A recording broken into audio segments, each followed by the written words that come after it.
Good evening, everybody. Welcome to the Evangelical Dark Web. Tonight, we have special guest David Morrill from Protestia, and he does the Protestia YouTube stuff and does a lot of writing over there as well on Team Protestia. And we live streamed the SBC. He was there at the SBC. So we're going to get some unique insight on some boots on the ground perspectives and definitely recap the annual Southern Baptist Convention of 2024. Which reputationally is not being received as a good convention, a good year. A lot of people are dooming at the moment, which since we're in the emotional high of the situation, I think we should talk just more, highlight reels, Sports Center this thing to death rather than off-season dooming. And I don't know if we're in the off season just yet. It's a Monday. I guess it's the stream for Monday morning quarterbacking the SBC and just kind of talk about, what went right, what went wrong, talk strategies that were successful and strategies that should be improved upon in the future. So how are you doing tonight, David? Yeah, I'm fine. I mean, there was the first meeting where I decided to, participate in some visible way aside from, holding my ballot in the air or whatever. And I thought you hit the microphone last year as well. I tried. I mean, you certainly were seen on camera. Yeah, well, I tried to interrupt the James Merritt cooperation group or get in the middle of that, but they wisely pulled it out at the end of the business meeting, and so Dusty Devers is standing in front of me, and he's trying to amend it, and I'm just trying to argue against it. I'm just, my argument was basically going to be we just spoke about this, guys. We just disfellowship Saddleback. We just added elder and overseer to the Baptist faith and message. I think we're pretty clear on this. We don't need a cooperation group to study friendly cooperation. Yeah, so the BFM 2023, technically.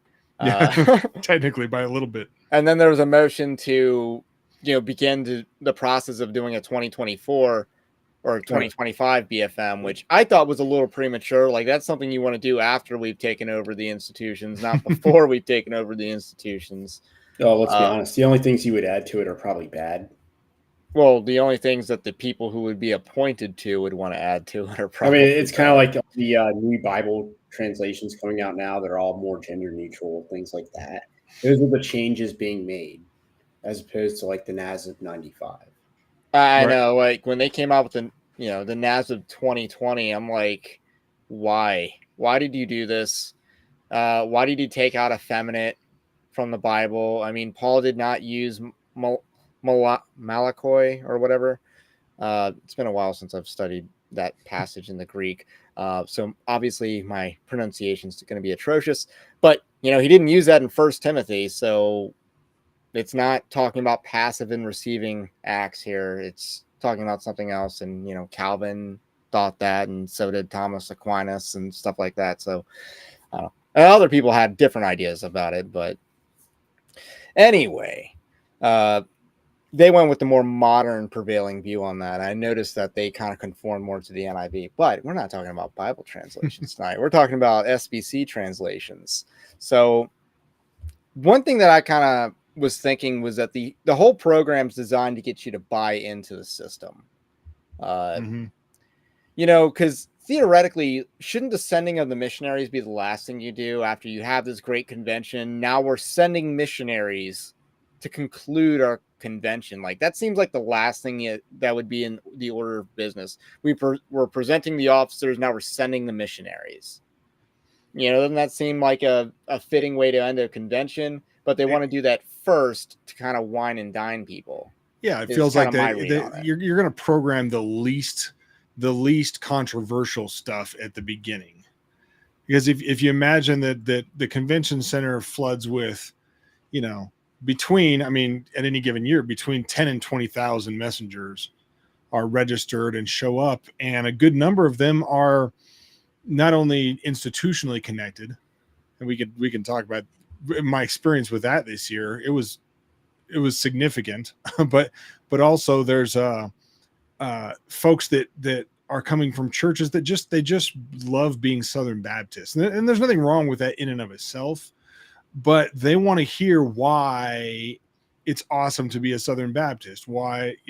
They want to buy in, like you said, they want to be sort of buy into the system, and so they'll put the stuff that people generally universally agree on as far as the non-business meeting stuff up near the beginning. So we're sending missionaries.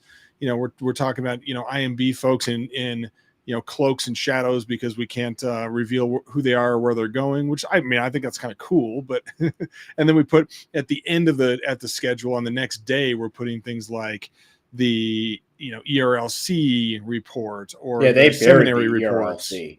Mm-hmm. Because I think last year the seminary reports were towards the end. Yeah, they were. But I think even like the ERLC and NAM and stuff, that was earlier. So they did bury a lot of the leads. Because it looked like they were doing NAM's doing its report, but then they got 2 reports. So it's like their missionary presentation was on day 1, session 1, and then they did like a second report on day 2. And IMB had the same thing. NAM did the chaplains, which had the Pledge of Allegiance, which was evidently controversial at the convention, which I get that. But it does say under God in the Pledge of Allegiance. But if it did not say under God, which it originally did not, yeah, I can see why there'd be a huge issue with that. Well, the funny thing is, like for me, I'm standing there next to my wife and I'm just not saying it. And she's saying it. She's got her hand over her heart. She's saying it. I'm not saying it. And then I had to remind her at the end, military members don't say the Pledge of Allegiance, actually. And I didn't know that until, I've been in for a long time. I didn't know that until recently. Yeah, because there's an oath of like enlistment or an oath of commissioning for military, enlisted members and officers that is considered a higher duty to the country than the Pledge of Allegiance. So I didn't know that until very recently. I'm like, okay, I guess I'm not supposed to say this, but the concept is the same. Pledging allegiance to your nation in the military or even as a citizen it doesn't contradict your allegiance to God. It's a subservient affection, but there's nothing wrong with loving God and loving your nation and loving your family and loving your wife and all the others. These other depends on who you ask. Yeah, no, it does. That's certainly my view on it. Yeah, there's a sense where they were coming at it from a very liberal perspective rather than we shouldn't be pledging allegiance to a nation that's persecuting Christians perspective. So I don't know. Well, like Dan Darling was on Twitter, like saying, "What is the big deal about the Pledge of Allegiance?" I agree with him, although I was really tempted to ask, like, is this Dan Darling supporting Christian nationalism? I don't know. It might be. Like, you support the Pledge of Allegiance. Is that Christian nationalism? He'd support the Pledge of Allegiance to Ukraine, though. It's right. It's Slava Ukraini. Yeah. So, and maybe he'd know what their national language is in its own tongue and various translations. Yeah, that's which you're probably not allowed to sing in Ukraine if it's not in Ukrainian, but because they have language laws. But they don't tell you that. So one of the most interesting things that I noticed as I'm walking around, and this is probably the case because this is the 4th meeting I've been to.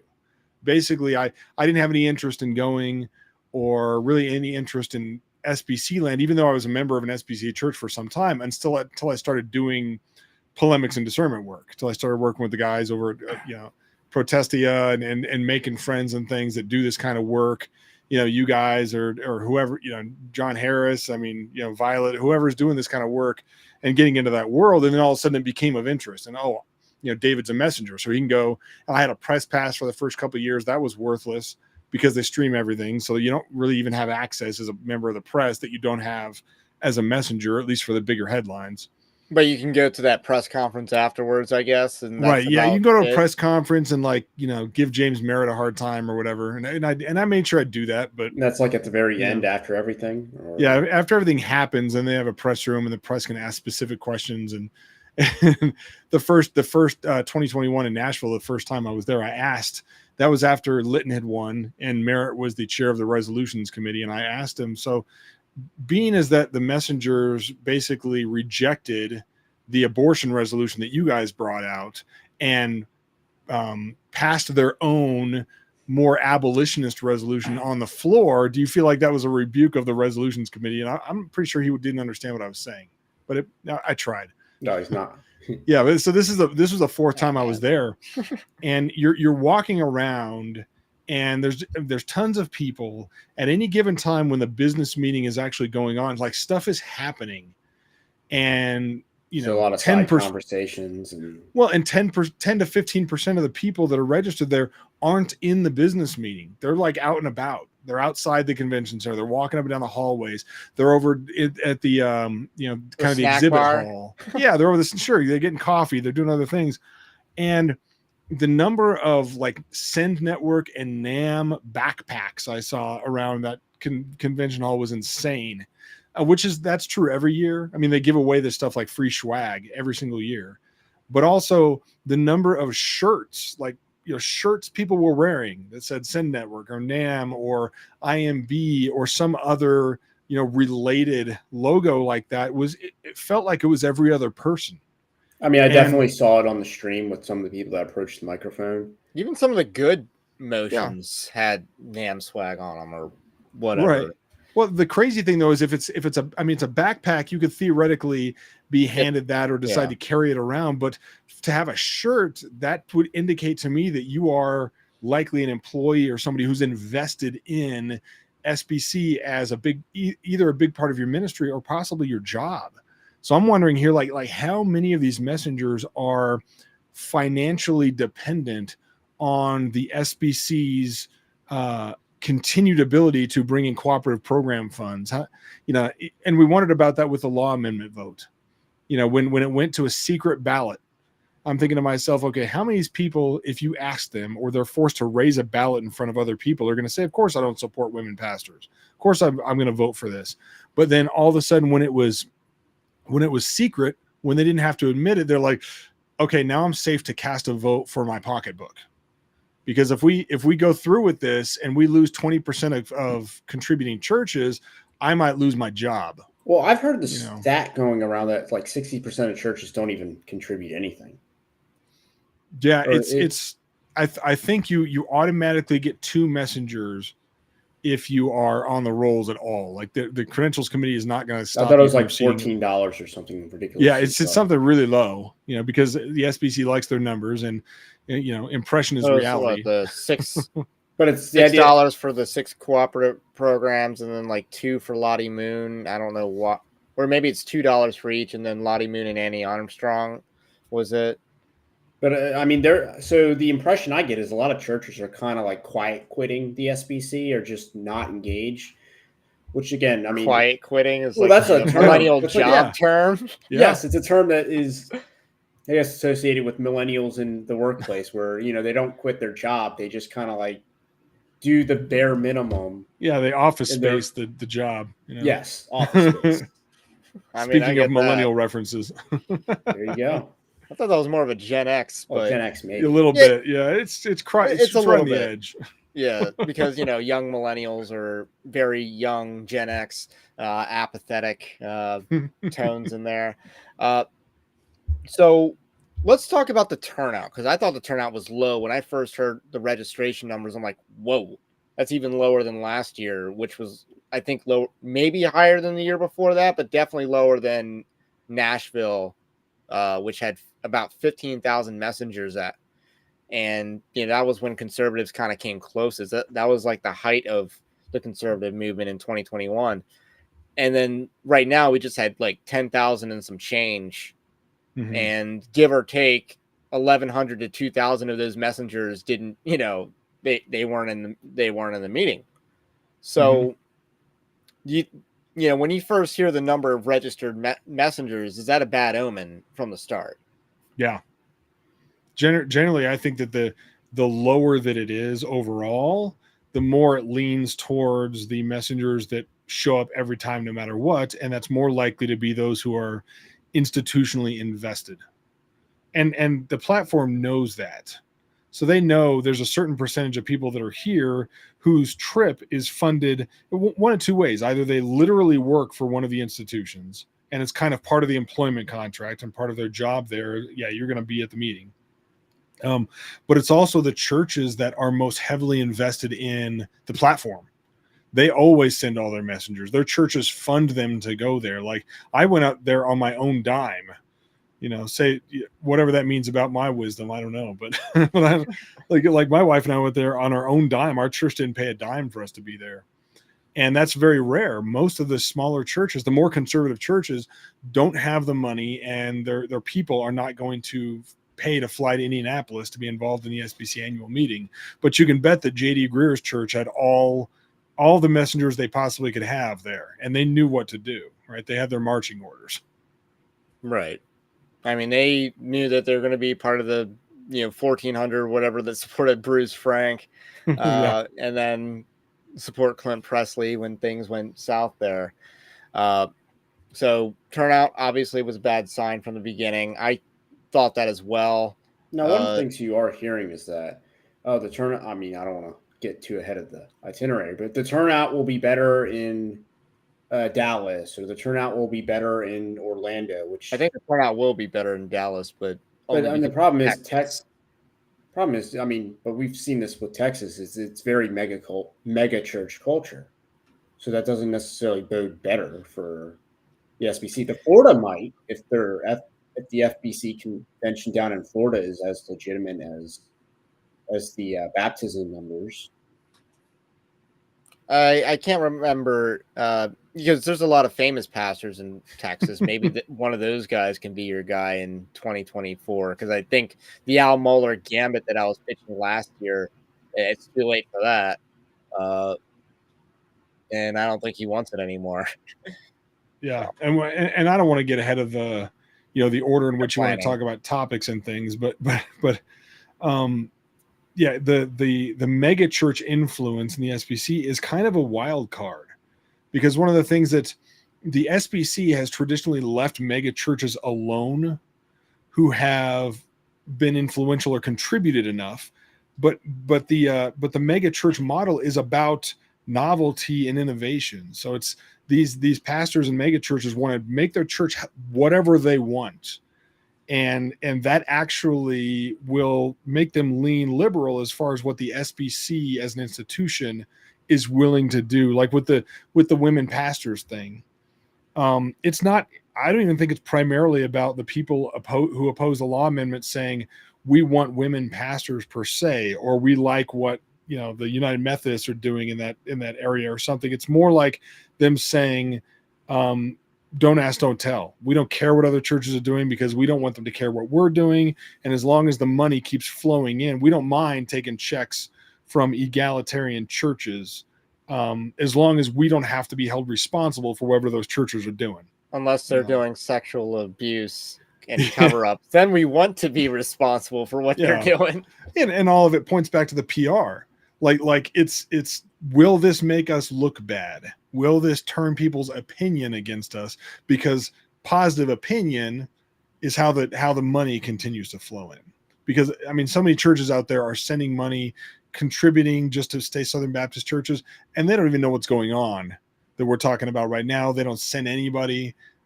Their people might even not know that they're Southern Baptist, particularly. That I think that's a lot more common than we realize. So, introduction of new motions. I'm kind of astonished that I think in total they did about 50 minutes of time to introduce motions, and a lot of that was filibustered by people trying to read the Nicene Creed. It's like, first of all, the Nicene Creed stands on its own. Right. You don't need to read the text of it and waste the very limited amount of time, because on the schedule it was about 40 minutes. Then they introduced a motion to extend it by 10 minutes. The committee did. So you get 50 minutes to introduce motions that will dictate the type of business that is done at the SBC under the previously scheduled business or miscellaneous categories of the business meeting. So very limited amount of time. A lot of people wanted to establish committees, but I feel like all those failed, right? Except for I tried. We'll get to that in a second. So first session, people are trying to get Nicene Creed in the thing, and multiple people did different motions for that. Which I don't think are terrible, but it's weird not... though. Weren't they trying to get the Nicene Creed in the BFM? That would could have, never or that be could have been a- the next one. Didn't somebody was looking for the Nicene Creed, the Athanasian Creed, and the Apostles' Creed or there something to was all be in there? duplicates. Yes, Yeah. there was like one person did that, and another person's like, let me do the Apostles' Nicene and the Athanasian Creed. They missed the Chalcedonian Creed. Which theoretically, all that stuff is technically encompassed in the BFM, because any good faith statement will or confession will essentially encompass the conclusions of the councils. Yeah, certainly. I do It, think some Baptists probably quibble with some of parts of the Nicene Creed. One Sure. baptism, or well, it's severability. So you would think if you have a creed distilled from biblical truth, and then another creed that's accurately distilled from biblical truth, and another one, and the BFM is properly distilled from biblical truth, you don't need to pile them all on top of each other. Just go with one that covers all the bases. No one would say like, oh, no Presbyterian, even though the Presbys are kind of like, what are you doing over there, Baptist? But the Presbys wouldn't add the Nicene Creed to the Westminster Confession. Yeah, it should be repetition, right? Needless repetition if they're all biblical. Yeah, and but they do amend their constitution about every year with their overtures, and so first order of business happens, and I just thought it's like, wow, you get 50 minutes to introduce motions, and that's about all you can do, and they just kind of declare what motions are in order and out of order, kind of on a whim. So let's talk about your motion that you introduced, where you wanted to create a task force to investigate. How about you explain it? Well, so it was really during that first business session, I'm realizing, wait a minute, they're going to extend this, and we can put in new business right now. There's another business session coming up, this afternoon. And so I'm sitting there in my seat while we're talking about the Nicene Creed and this and that, and things are dragging on, typing out this motion that I want to make on my phone with the idea I'm going to see if I can get to a microphone in the second business session on Tuesday. And I'm able to get up there. I pre-file it. But what I did was I basically started with the 2021 Grant Gaines 2021 motion that started the sex abuse task force, where he had Hannah Kate Williams standing next to him crying and the whole thing. And I took the text of that motion and I just kind of reformatted it to match it, figuring, if this works to start our sex abuse journey, our sex abuse fiasco circus, whatever you want to call it in the SBC, it should also be able to survive and get to the floor if I use that same framework. But Bart Barber thought otherwise. So I get up there and I don't know how long I went on. It was probably a couple minutes. It was enough to make Ben Cole really mad, I think. Although I'm not sure he was necessarily responding to me, but he probably was more, because he stepped up to a mic after that and he said, I think some of these messengers have ignored your instructions about the brevity of motions or something, which there's no rule for that, by the way. You can prattle on if you're making a motion, as long as it stays within as long as you're not speaking in favor of the motion. Right. And I tried to give a little preamble before I moved, and Bart shut that down. So like, all right, I'll fast forward and just get to the I move section. But what I was trying to move for is a task force, just like the sex abuse task force, but a task force that would go through the last 3 years, the history of this journey since all that started, to figure out where'd the money go, who was influential in this, why did we end up basically insinuating in some way that the SBC was full of sexual abuse. And I mean, media is running with headlines that are just smearing the convention as this is like the next Catholic pedophilia scandal kind of thing. When it turns out it's just women who were sleeping with dudes that want their husband. Right. Yeah. The bulk of the guidepost report is the Lyle Sills case and the Johnny Hunt thing. And neither one of those are clearly abuse at all. I mean, they're adults, first according to Hunt, she initiated on him. Well, keep in mind, they have, but then they did a handshake afterwards. Yeah. It's like the husband did a handshake with Johnny Hunt and squashed the beef. It's like, you did what? Yeah, imagine a husband that knew at that point, or even was suspicious. I'm supposed to care more than him? Yeah, that this old skeezy pastor made a move on my wife. And yet afterwards, I'm like, no, he's fine. He's fine. No work, nothing to see here. Like, I don't think that husband did that, by the way. I don't think that he knew that some sort of abuse or something like that happened and was cool with it.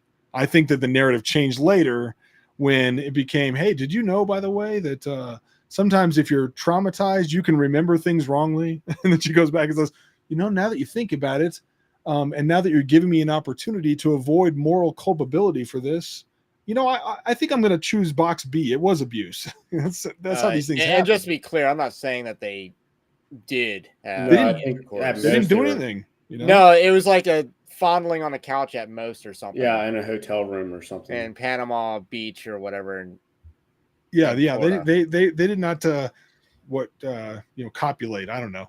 We could say that, but neither did Lyle and Sills, right? Apparently, yeah, there was no coitus. According to Sills, yeah. I believe. I don't know if it was pretty much assumed that they did. She said Lyle insinuated it was like 10 years or something, and then Sills, I think, has denied 12 years. But they yanked. I mean, a big long, all the audio of her being interviewed about this, leaked on the internet, and I don't want to talk too much about it, but I've listened to the whole thing. So I mean, I have too. I think. Yeah. I mean, we're in possession of this. It, but well, but keep in mind, Lifeway literally talked about how they had 100,000 people go through their camps, and again, how many cases do you think reference Lifeway in the entire 200 in the NAM Fuge camps? That's included. Yeah, those are Fuge camps. So they had only one employee associated with Lifeway in their entire 210-page document dump of all these cases. So we're running summer camps year after year, and it's like, wow, there's not really any issues here. And most tellingly, like, it was voyeurism or something, but like you notice, like Hannah Kate Williams, the crying victim, survivor here, who helped start the whole thing, wasn't even mentioned in the report. Like, people forget about this. So a Guidepost went and looked at all of the supposed evidence in that and said, there's nothing here. Oh man, now we're left with these two abuse cases that we really can't even necessarily determine are abuse. Meanwhile, that report comes out in the Washington Post and the New York Times and every other like mainstream media thing is running headlines that are causing Southern Baptist churches, including mine, to have to explain to people why their kids are safe at our church. And that's just horrifying that we went down this rabbit hole. People ran with the headline and not the actual story because they wanted to sensationalize that report by having the Johnny Hunt thing in there. That was one of the first things in there. And then they attacked Mike Stone. I forget how exactly, because this was 2 years ago. And platform types, they saw this as an opportunity to grab power by the virtue signal, by getting out there in front and saying, we're the ones that will deal with the sex abuse crisis in the SBC. And there was no crisis. There's still no crisis. Yeah, I mean, literally, they had 200 pages compiled of basically instances where something happened, the police were notified, the person went to jail. Or the person wasn't hired. Yeah. Well, I mean, I think you only had a handful of cases where people moved around between churches. A handful, again, not, and again, most of those churches weren't even SBC, or at least maybe like 40% of them weren't. It just, it's hard to, I mean, I didn't have the official survey. And I was talking about this with pastors at my church, and they were telling me, we're having people come to us and say, we don't want to be at your church because it's SBC, not over anything doctrinal, but because I read in the New York Times that your church and your denomination are a bunch of sex abusers. And so the end of my motion was like, who's going to apologize to these churches? They got dragged through the mud and labeled as a bunch of things based off sins that not only did they not commit, nobody committed. I mean, people, who's going to be held responsible for this is kind of what I was getting at. And the problem is the Bart Barber, who's moderating this meeting, he's dirty in this. He forwarded the narrative. On 60 Minutes. Yeah, he told. And then he told the truth Cooper. and then he told the truth in a deposition, and he told the truth to a few months ago. He told the truth about it. And I put that in my motion. He probably didn't like that. It was FBC Jacksonville. Yeah. That's where he did it, because they did a Q&A. I put that stuff in my motion that probably teed him off a little bit. So, but it had to be said. I mean, at least it's on record. I mean, I know we didn't debate it. We didn't get to vote on it, but it's like, well, if the acerbic polemics blogger is not going to say it, who's going to say it? So Yeah, exactly. that was the goal. So that this narrative has been pressing, and the Southern Baptists were like being lectured on being too, weary of doing good on the matter. It's like, you didn't do good at all. You just dragged your name through the mud and jumped on a grenade for no reason. You pulled the pin and then jumped on the grenade is what they did. And, it was abysmal PR strategy, and people were trying to milk it for lawsuits, and, they've apparently shelled out some money to people who wouldn't have had a case. Like Jennifer Lyell would not have had a case. And we should know all this. They kept lecturing us on, well, the convention exists for its churches, and the convention is for the churches. And like, well, you made your churches look terrible by all of this. The convention smeared and damaged every single church that still bears the label Southern Baptist Convention. And I don't know if this is just SBC polity and pompery, but like Bart Barber's address to the Southern Baptists should be similar to like a State of the Union address. Instead, it's a sermon. And then you have Jeff Org gives a sermon instead of a State of the Union address. So no one's giving like the state of the Southern Baptist Convention is good.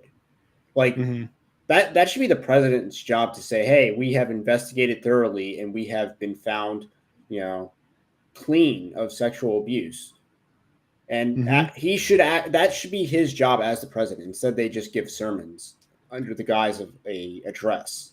Jeff Orge's what he was supposed to be giving was an executive committee report. Yes. And the first day he spent the entire time preaching one big gospel card guilt trip. That was the low for me. That was the low point of the entire meeting.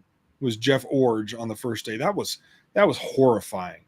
Absolutely horrifying. One of the worst things I've ever heard. I did not realize that he was such a liberal. Yeah, incredible. Because he had such a good reputation, just being quiet. You're out in California, Gateway Seminary. That's you. Oh, you're on the executive. You're now the executive committee president. This guy seems like a unifying force. Immediately comes out in favor of tolerating female pastors, and then gives that convention report, which was really a sermon because it's not really a business meeting at the end of the day. Like, it should be a report. It should be talking about the challenges that are facing the Southern Baptist Church as a whole or as a collective. It should be talking about the world as it is, or the various things maybe that are affecting and afflicting the church overall. Instead, it's a sermon. That's not. Well, they give people the book of reports, and I guess that's and then when they actually have to give a report, they don't talk about what's in the book of reports. But the president should be giving an address. I mean, Joe Biden can at least do that better than he promoted himself for a while. Talked about how he was You're talking about Barber, Jeff Orge. He's up there saying, I love you so much that I gave up all this stuff. Like, he's putting himself out there as a sacrificial lamb. I was supposed to retire, this and that, but I love you all so much. I gave up so much to be here. And my grandkids. Yeah, exactly. And then he spent the whole time playing the gospel card, where he would say, he basically took everything that any Southern Baptist might be concerned about in the culture war, might be concerned about in our doctrinal disputes and things, and said, if it's not the gospel, and by the way, I'm not really going to define that, but if it's not the gospel, you are wrong for ever thinking it's important. How dare you talk about culture war issues? How dare you talk about this? How dare you talk about that? Because it's not the gospel. Was it him or Dean and Sarah that didn't talk about repentance at all? It was Jeff. Yeah, it wasn't the easy believism. He actually talked about homosexuals like coming into this movement. So we want homosexuals and this whole list of people who are in unrepentant sin that the Bible would indicate is evidence of being lost in their trespasses and sins. He said we want to bring all those people into our movement. This is the whole belong before you believe nonsense that so many of these guys push. And then maybe, hey, once you're here, if we're lucky, maybe the Holy Spirit will rub off on you a little bit, and you'll actually realize that what you're doing is wrong and that it's not in keeping with salvation. It was horrible. I mean, that is the mega church mentality, though. We're not going to. teach repentance. We're not going to confront people over personal sin or even public sin. Say if you got a cohabitating couple coming in every week and you don't point that out ever, you just let them sing on the praise band or whatever. And I don't know if And Jeff then, Orge is. I don't know if I'm Jeff not saying Orge. he's doing that, but Yeah. I guess my larger point, this is a prevailing megachurch mentality that's very common in the church, that, we trust in the Holy Spirit to do the convicting of sin.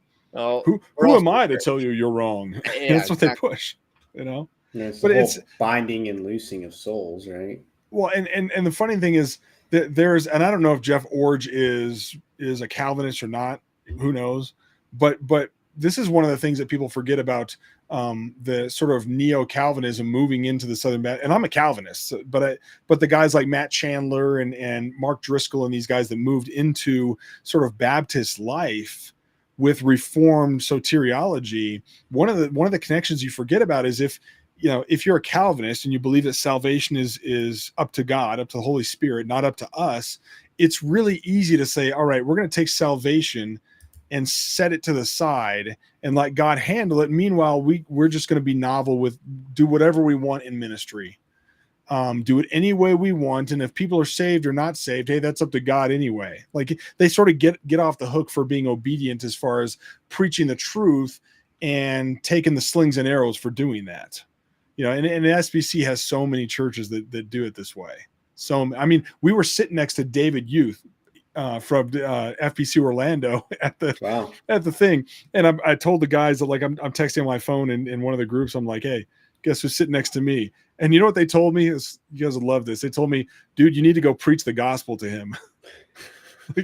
try to bring him to Christ, but they, it was a joke, but also true.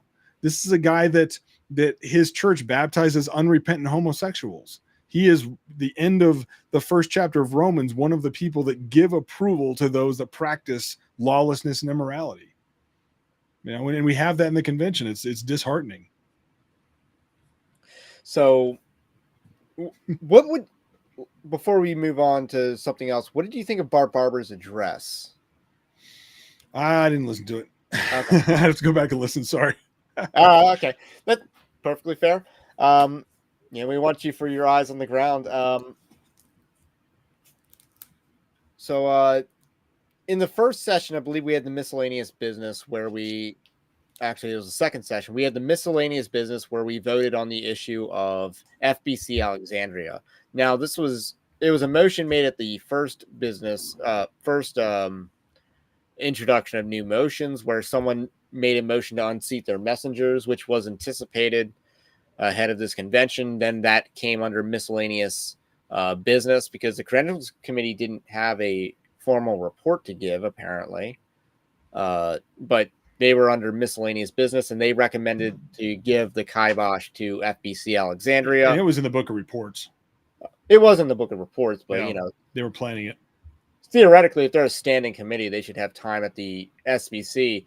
Instead, we have all these non-standing committees, like the Women's Missionary Union or whatever. Mm-hmm. It's like, oh, I wanted to ask them a question. Well, too bad. They're not a standing entity. Then why are they giving a report?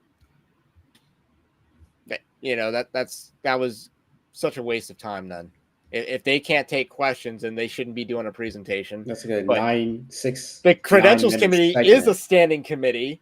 They should be doing a report and taking questions. So, kind of the irony of the whole business meeting thing of the SBC. So they come and say, yeah, they're not in friendly cooperation, which apparently they had all year to decide on, but due to some sort of mailing error or communication breakdown, they weren't able to make that decision ahead of time. So, yeah, I'm not sure. Every year they toss up some sacrificial lamb egalitarian church that I mean, honestly, and I told this to one of our pastors sitting next to me while their guy was up there defending them. I said, hey, at least they have the courage of their convictions. I can give them that.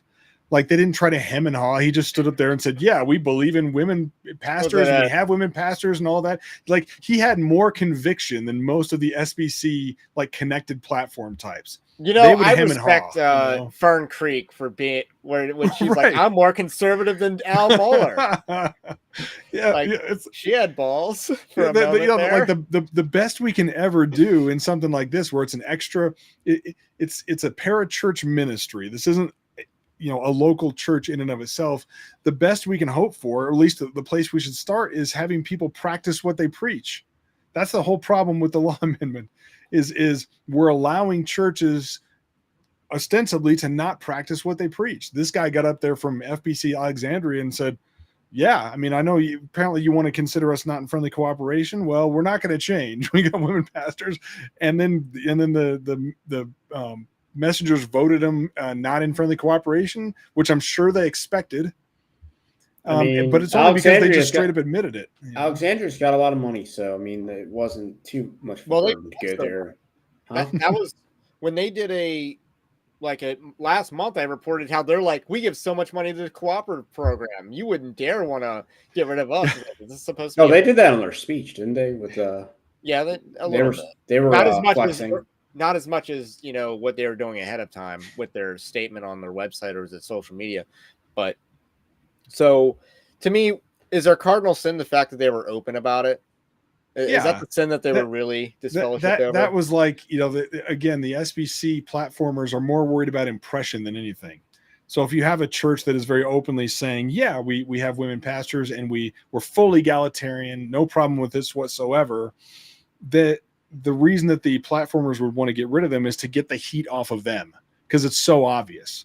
But if you have a church that's out there that's not openly admitting to it, not openly endorsing egalitarianism, maybe they just have, some women children's pastor, or they have a woman's director who they don't call her pastor, but basically she's functioning as one.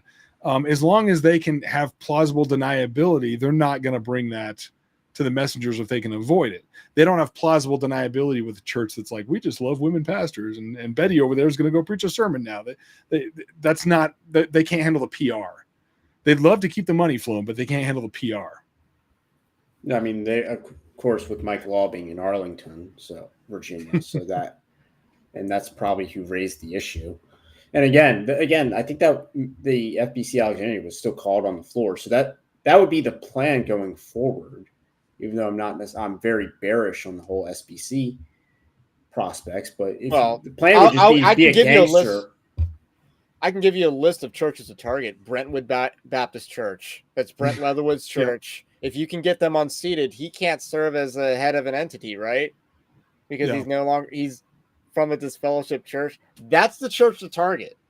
Because you shouldn't be having females lead youth ministries because there's no justification for women teaching post-pubescent boys. You can't make that scriptural argument that scripture would consider, that a man. It just would. If you can serve in back then, David was 14 when he killed Goliath? Mm-hmm. Right? I don't know.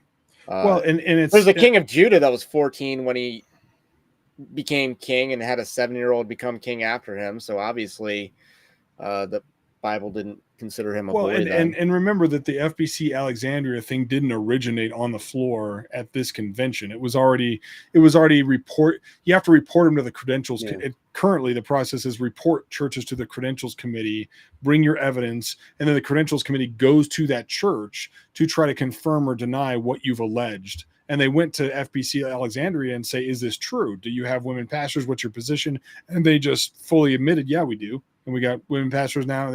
They just admitted it. Yeah, but when did that happen? Because aren't they supposed to make a proclamation of whether they're in good cooperation? Yeah, they did. That was in the book of reports. Okay, so they were trying to appeal it, or right. This was the appeal, right? Okay. So the guy from FBC Alexandria already knows that the credentials committee has recommended to the executive committee, and the executive committee has deemed them not in friendly cooperation, and then they get to appeal because that's the process. Okay, so last month he was saying that there would be a motion to unseat their messengers. So I was under the impression that you can make a motion to unseat messengers based on their lack of friendly cooperation. Right, but with that the has to be SBC. determined first, as far as I understand. So I think that the motion to unseat their messengers is actually automatic. I think I'm not 100% sure, but like once No, I was the just saying you can appeal make is, that in new business. I don't know about that. Yeah, I'd have to look. I'm pretty sure there still has to be an investigation. Otherwise, you're going to have people coming up to the mic and making motions against Tom Askell's church or whatever. Well, Well, they're not in you friendly do that cooperation against. because XYZ. Well, you have to use the because of the Mike Law Amendment, though, not passing. Good luck Yeah. with using the Constitution for that. But it's like that would But be there the way still would to have do to be it. an investigation to actually link the requirements of the Constitution with that exact church. So So that's what the Credentials Committee is supposed to be doing. one of the things that either you or Jeff Wright said on John Harris's stream, pointing out that older churches versus younger churches, I'm actually finding kind of the opposite of what he said. Maybe there's like a bell curve of conservatism in churches, but these churches that are really old, they are still with the BFM 1963, which is also a trash faith statement. Mm-hmm. It belongs in the trash, just not as deep in the trash pile as a 1925 BFM, but all these churches, like, we just didn't, we're so old, we've been in here so long, and they didn't even adopt the 2000 BFM. And it's like all these churches that are still in the BFM 1963 are all liberal. Mm-hmm. That's the only reason you wouldn't have updated. That's what that one guy who was talking about the General Baptists of Texas versus the Southern Baptist Convention of Texas is like, we hold to the BFM 1963. It's like, thank you for outing yourself as a liberal, dude. I know where you voted on that Mike Law Amendment just based on that, because there's no good reason not to have adopted a faith statement that's vastly superior, and it's not even close, unless you disapproved of the BFM 2000 going after homosexuality, abortion, and feminism. And a bunch of that's the only thing that makes the BFM a decent faith statement, is because it tackles modern faith, modern hot button issues. That's its value proposition to me. Otherwise, it's not as good as the 1689 or 1833. Yeah, then it's just it's a basic recitation of Baptist 101. I mean, really, as someone who's a pretty committed Baptist, aside from any affiliation with the Southern Baptist Convention, that's and I was telling one of our pastors who was there, I said, because he's talking about, like, how do I convince these people? How do I talk to these people that have been at our church for generations? And they say something to me like, hey, if our church leaves the SBC, I'm leaving the convention. I mean, I've had people tell that to me, at my church, like, well, we leave the SBC, I'm out of here, kind of thing. And so you have people at your church that are committed to the idea of being in the SBC? Right. But these are the older folks, right? They've been there a long, because our church has been SBC since its inception back in the 60s. And I mean, it was founded as a Southern Baptist church. And what I told them is that you have to be able to explain why Baptist does not equal Southern Baptist Convention, because a lot of people, especially the older folks, they've just grown up that way the whole time. As far as they're concerned, if somebody says I'm a Baptist, they assume they're at an SBC church. And so to advocate for Baptist distinctives versus other Protestant denominations, specifically, instead of advocating for the convention, can hopefully help to somebody understand that the convention is a lot of potentially, not always, but potentially unnecessary extra institutional baggage that Baptist churches don't need. It's ironic because Baptists are very strong on the point of church autonomy, and then they also cling to this organization that's beyond and outside their church. How much of it is Lottie Moon and Annie Armstrong? Just wondering. As far as like the traditions that they adhere to, is that an emotional for them? Like our church could seat the max number of messengers just based off Lottie Moon and Annie Armstrong alone. Wow. Yeah. Which I'm not a fan of, as you might guess, but Lottie Moon's not exactly a heroic figure.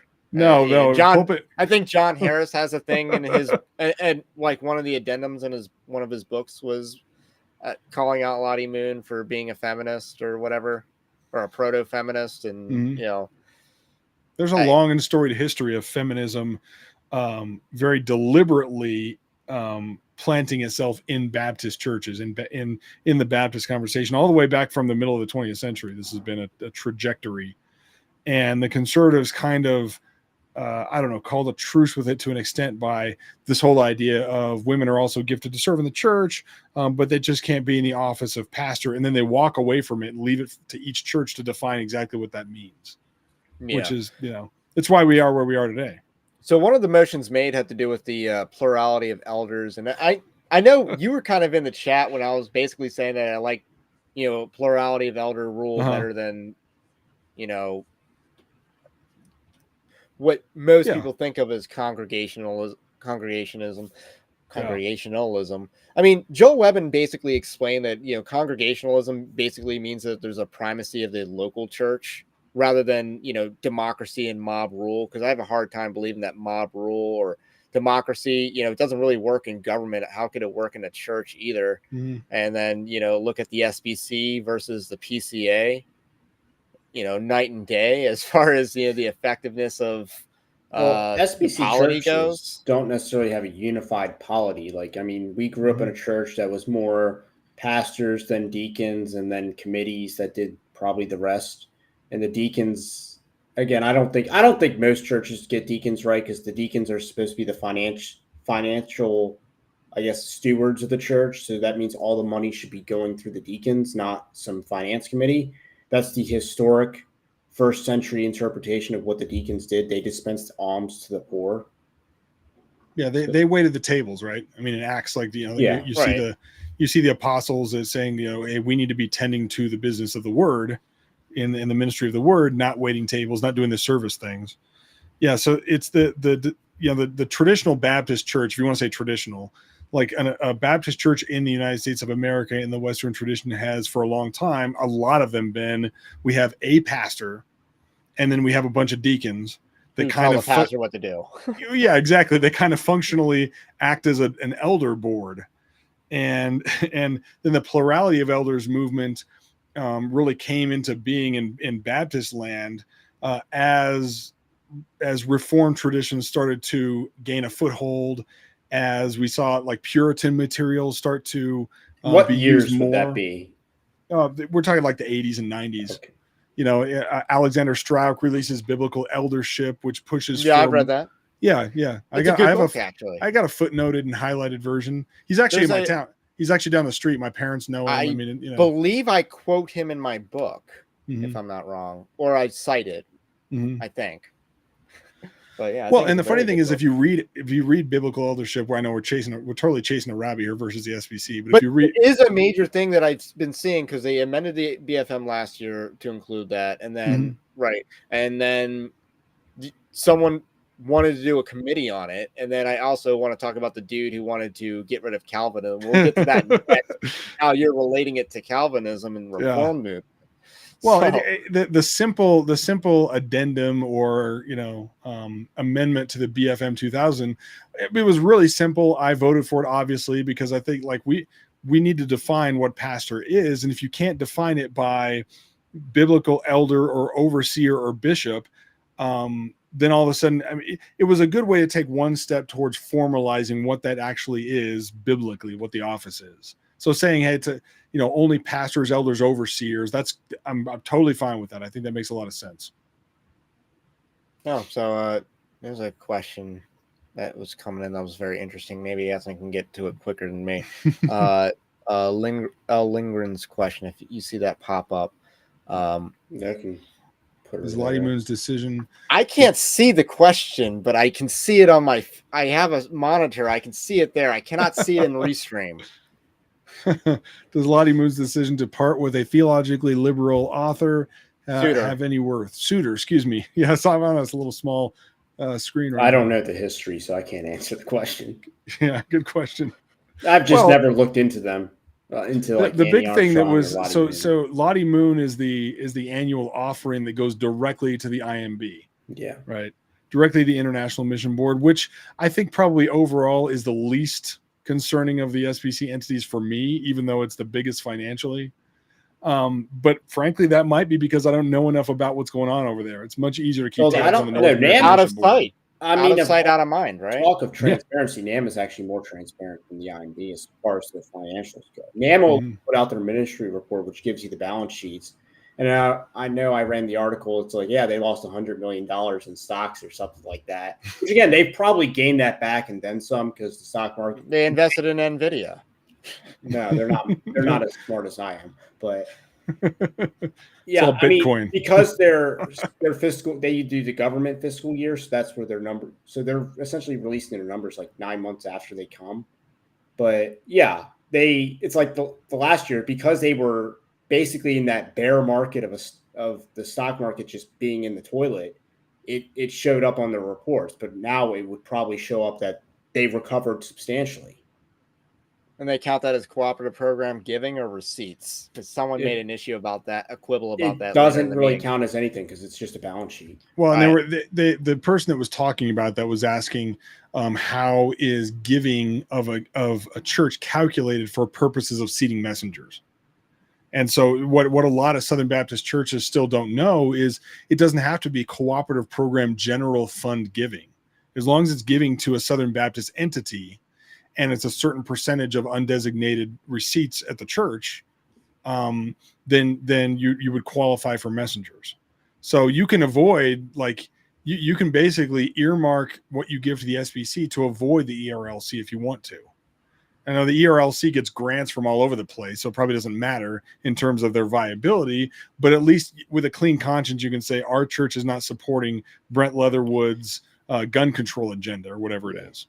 You know? So let's talk about that Ben Cole motion after we talk about the guy who made the motion to abolish Calvinism from the I didn't know he was going to do Southern that. I would have blocked him. Baptist. I was in line at that mic, I and I mean, moved to another mic. in the words of Donald Trump, they're not sending their best. Well, not only did he do that, the Southern Baptist Convention was founded by Calvinists. So it Yeah. went hyper Arminian later. Yeah. And then, the BFM 1925 is anti-Calvinist. And then 1963 is a little less anti-Calvinist, and then the 2000s, pretty moderate. Got that Al Mhm. Mohler influence. Pretty I neutral. guess. Yeah. So there's that history that's completely ignored. But dude, you're saying the fount of every blessing.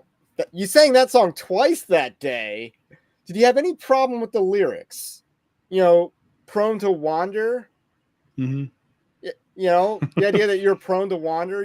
Is it Charles Spurgeon who said, "If we could lose our salvation, we would." Was it him that said that? It's like, yeah, that's Calvinism for you. Mm-hmm. Oh, Whereas the Arminianism Spurgeon would say, "I Library at Midwestern. Were you celebrating that too? Like, okay. Well, so, and I've always argued, and I think that this point is like we might not hit it hard enough, like those of us who are pretty committed Calvinists, but the idea of decisionism, that Christ has made provision for all, he's paid the price for everybody's sins, and that you have to choose it and accept it and make the decision in order to make it active, is the whole soteriological premise behind seeker sensitive felt needs Christianity. It's the whole premise behind it, because if the decision is the pivot point of salvation, then we would be remiss in not doing our duty to do any circus act we have to do in order to get someone to sign on the dotted line. Those things they're highly related. To the Calvinist, you say the Holy Spirit's in charge of salvation, and so our only duty is to be obedient. Come growth, come our church falling apart, whatever, we're going to be obedient to Christ, and God will give and God will take away. That's Calvinists can be more consistently obedient with their practice because they're not trying to woo people into making the decision. Well, there's also just the notion that, like, for most of human history, the world was not interconnected, so there was zero chance of being saved at the time before, like, 1492, unless you want to count the brief period of the Vikings settling in North America. They probably wouldn't have been Christianized by that point. But no, I think we're talking actual churches, Viking churches in North America. Yeah. Oh, wow. Or at least in like Canada, I think. But or Greenland. But I mean, the bulk of the New World lived in like Mexico and in the Incas in South America. So that's where, and I learned this over the weekend. But like 40 million people with zero chance of salvation at the time of 1492. About 40 million people lived in the New World, most of them in Mexico or South America. South of the Again, border. and Calvinists don't have to explain, well, what those people never had a opportunity at salvation. Mhm. Versus the Arminians are just like, they could have chosen God if they wanted to. Well, then you get people like Tony Evans, who kind of like infuses like a dispensation, and it was like trans dispensationalism is kind of what I called it or something, where he kind of like creates a pathway to salvation because they're judged on a different dispensation as the rest of us or something like that. It was something weird. It comes from a book that he, totally saved or whatever. And it was like an addendum that was in the first edition of that book. And he went on a radio interview and kind of explained this. But anyway, we're off the beaten path. Yeah. Ben Cole's motion about ERLC funding. Did you understand that motion? Mhm. I didn't really understand the motion. I called it out right when he said it. I mean, just the people around me. Like, if you're going to sit somewhere in the Southern Baptist annual meeting, Next to you, and you you're gonna don't hear want stuff. the commentary from the guy in the white hat, people would offer things like, "Psh, what?" Just like out loud commentary. Probably very annoying. I'm not sure. Yeah, but people need that because they Yes. need to be told what to think. Right. Well, exactly. They don't even know what they're seeing. Like, even those of us that watch this constantly can miss something if we're not, What I didn't understand is like he's arguing some conservative parts when he's speaking in favor of his motion, but he wants to increase the funding of ERLC, but his motion is worded in such a way that they get less funds if they get outside funding. If the ERLC is permitted, because all of these entities are Southern Baptist entities, even the ones that are self-sufficient. Lifeway is self-sufficient technically financially, but it's only self-sufficient because it enjoys the endorsement of being a Southern Baptist bookstore, Southern Baptist resources. So Southern Baptist churches go to Lifeway first. That's the only. If Lifeway was just a regular Christian bookstore, it probably would go out of business. But it enjoys the endorsement. Now it might stick around because what's his face has done a pretty good job managing a company. Mm-hmm. They got the CSB version, mm-hmm. which they use the Southern Baptist Convention as a marketing target market for that, but that allowed them to. I've had pastors on my church that said, "Well, it's Lifeway, so we know it's good." Like it's automatically trusted by Southern Baptist churches. It shouldn't be, but it is. It's really not. I was like, when they were asked a question during their presentation about like resources and stuff, I'm looking at their resources. They kind of suck. Well, I was just saying, if I'm looking for a study Bible or anything that's like theology heavy, I wowould probably go to Ligonier before I go to Ligonier has an actual selection. Lifeway does not. They have like Jen Wilkins. The study Bible I have at I think it's because I have a few obviously, but the CSB study Bible I have, if I'm not mistaken, is an Alistair Begg edited study Bible. So what are you gonna do? I think I have him slated for like worst teacher of the year just because he wanted to die on that hill. So it's a little hyperbolic to give him that, but but so back to the ERLC. If the ERLC is allowed to, by structural change, raise its own funds, then all of a sudden it becomes a lot less accountable to the calls of, hey, you're an SBC entity, we're going to defund you, we're going to this, we're going to that, we're going to take your money and give it to NAM or whatever. Like, that's off the table because now it's doing its own thing. I mean, it's already beholden, I would argue, to special interest groups because it accepts grant money from every Tom, Dick, and Harry leftist out there. But think of it this way: every liberal billionaire has dark money. Mm-hmm. You don't know you might not know all their names, but they all have some kind of dark money fund. They're not like George Soros, Mark Zuckerberg. I mean, Sam Bankman-Fried while it lasted. But they all have some form of dark money. That's what that was about. This is Ben Cole trying to free the ERLC from all of us, picky conservative Southern Baptists who keep giving them a hard time every single year. But they don't even need that much money. They don't do. They already get outside money, so it's just like, okay. What did they do? Like, what did they do? Oh, they the only thing tangible thing they really celebrated was like 3 amicus briefs. Okay, and then all the ultrasound machines, which don't actually do anything to stop abortion. Because let's not pretend that an amicus brief has ever done anything on a court case that is of constitutional merit. Like, let's not pretend like that decides the case. It's certainly not their amicus briefs.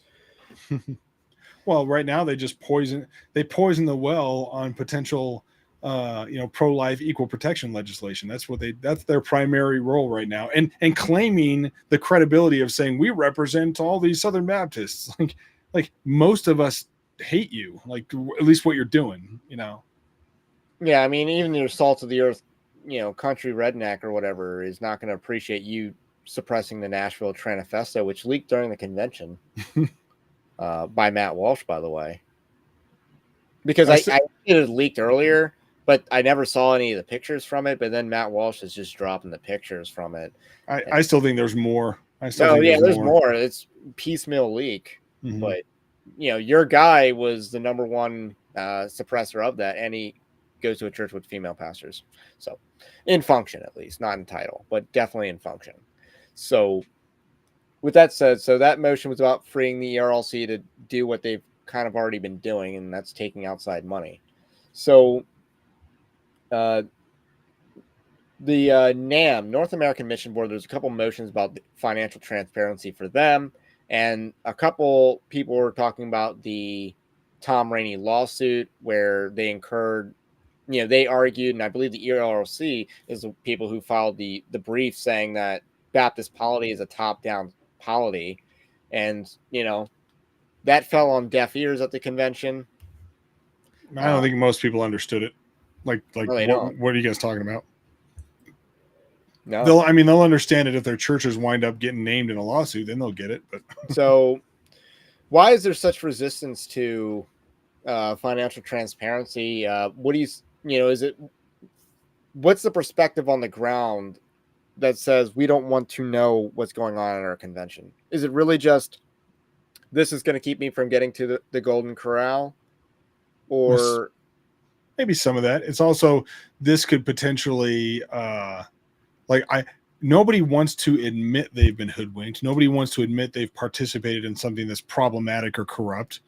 And so if we don't know, then we don't have to assume any sort of guilt over it. So if you love NAM, or your church is a NAM plant, or you're an IMB missionary, or you're an employee at one of these institutions, right now the status quo is good. I mean, if you see the receipts year after year, they're still pretty close.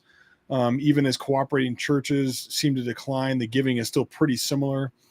And if the only thing that could happen at this point, or at least the far most likely thing to happen at this point, if all of a sudden these institutions have to show their books, we get to see their books, is bad PR. That's the only thing that could happen. You're not going to open up NAM's books and everything is going to be just tight as as it could be and as responsible as it can be. You're going to find some skeletons in the closet. No, that's just how it happens with big institutions. Do they think the people that want transparency are just greedy, or do you think the perception is the people that want the transparency have some kind of malice in their hearts? Is that, and that they just think, oh, those people are just troublers. They just want to divide the church. They just want to open up the books and threaten us by exposure. Well, no, and just nitpick. Maybe they characterize those of us that would want more transparency. They characterize us as like wanting power. Yeah, because we don't like Kevin. That's what the platform says. Right? Yeah, that's the platform will say. So you would think that would trickle into the pews, so to speak. Yeah, well, because the messenger body is not, it's much more tilted towards the institution than it is the pews themselves. So yeah, there's too many, and it's pretty easy if the messengers are not institutionalists, but instead they're like people that went because they want to represent their church, or they love the SBC, or they want to go on a church funded vacation, which a lot of people there, Jeff was talking about that yesterday. It's very true that a lot of people, their churches pay for them to be messengers, probably thinking they're going to go there to do business, but really it can just be a hangout and a social hour, and we're going to visit the city and all this kind of stuff. If that's, what even is there to do? Yeah, very little apparently, as far as I can tell. Okay, so you can say that because you were there. Yeah, yeah. I mean, we were only a small part of the town. I'm sure there was more, but I mean, it was I was I mean, surprised that there weren't that many Nashville, people having downtown. been there, having just been there, I mean, there's plenty to do in Nashville. Yeah, Nashville is fun. I mean, it was fun to just be in Nashville as a musician. That's always fun. But if those are the people that are making up the messenger body, they can pretty easily be manipulated by calls from the platform to hope all things. They basically are encouraged to practice what I like to call bless your heart discernment. Like, we've all seen this in our churches, right? Like, Betsy gets up to sing a solo and it's terrible, but her heart seems to be in the right place. You don't have the heart to go say, Betsy, that was terrible, that was awful. And the same can be true with these institutions. So Nam gets up there, Kevin Ezel's up there, and he's talking about how great the numbers are, and we've done this and this many baptisms and all that. Your average SBC, especially messenger, is going to give them the benefit of the doubt, if at all possible. And when somebody stands up and says, I want to see the books, I want to see what Nam is spending on everything, your average messenger is going to be like, I don't want to do that. And the baptism I already love these guys. are kind of a misleading because, I mean, again, during Kevin Ezel's tenure, the baptism numbers are still down. Like, you're increasing 20%. That's because you completely collapsed in 2020 to 2021 because of COVID. You rebounded. And then you rebounded again. So you're not even back. You're probably not even back to like 2018 levels. Right. And that's, of course, assuming that, I mean, we're talking an SBC that's still pretty strongly committed to decisionism. And so, anybody will take a confession, a decision for Jesus, and put it and log it on a book somewhere and report. I mean, this has been going on for a long time. Well, I mean, in some sense, if VBS, because I think they did talk about VBS being a big driver of baptisms. Well, if you didn't do VBS 1 year, that's an entire year's worth of baptisms you didn't get. So therefore, you're basically just pulling that forward. A lot of them would have done VBS for at least 2 years. Yeah, so you pushed forward your baptisms from those years into these years, but you're still overall down. Right, and really, what are those metrics worth when we're staring a lack of conformity to scriptural doctrine in the face? No, North Carolina was one of the states that was celebrated, and they do spontaneous baptisms like it's M&M's there. Yeah, just run people through the machine like they're in a McDonald's or something. So, Micah Lance says we should live stream the PCA General Assembly as well. Like, I'm not as expert on that because it's a lot more intelligent.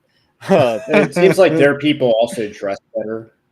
They do, but it was happening during the SBC. I can't do 2 live streams at once. Yeah, we're multicasting like it's Sunday Ticket. I can't do Sunday Ticket. I am not the guy that they have doing the Sunday Ticket.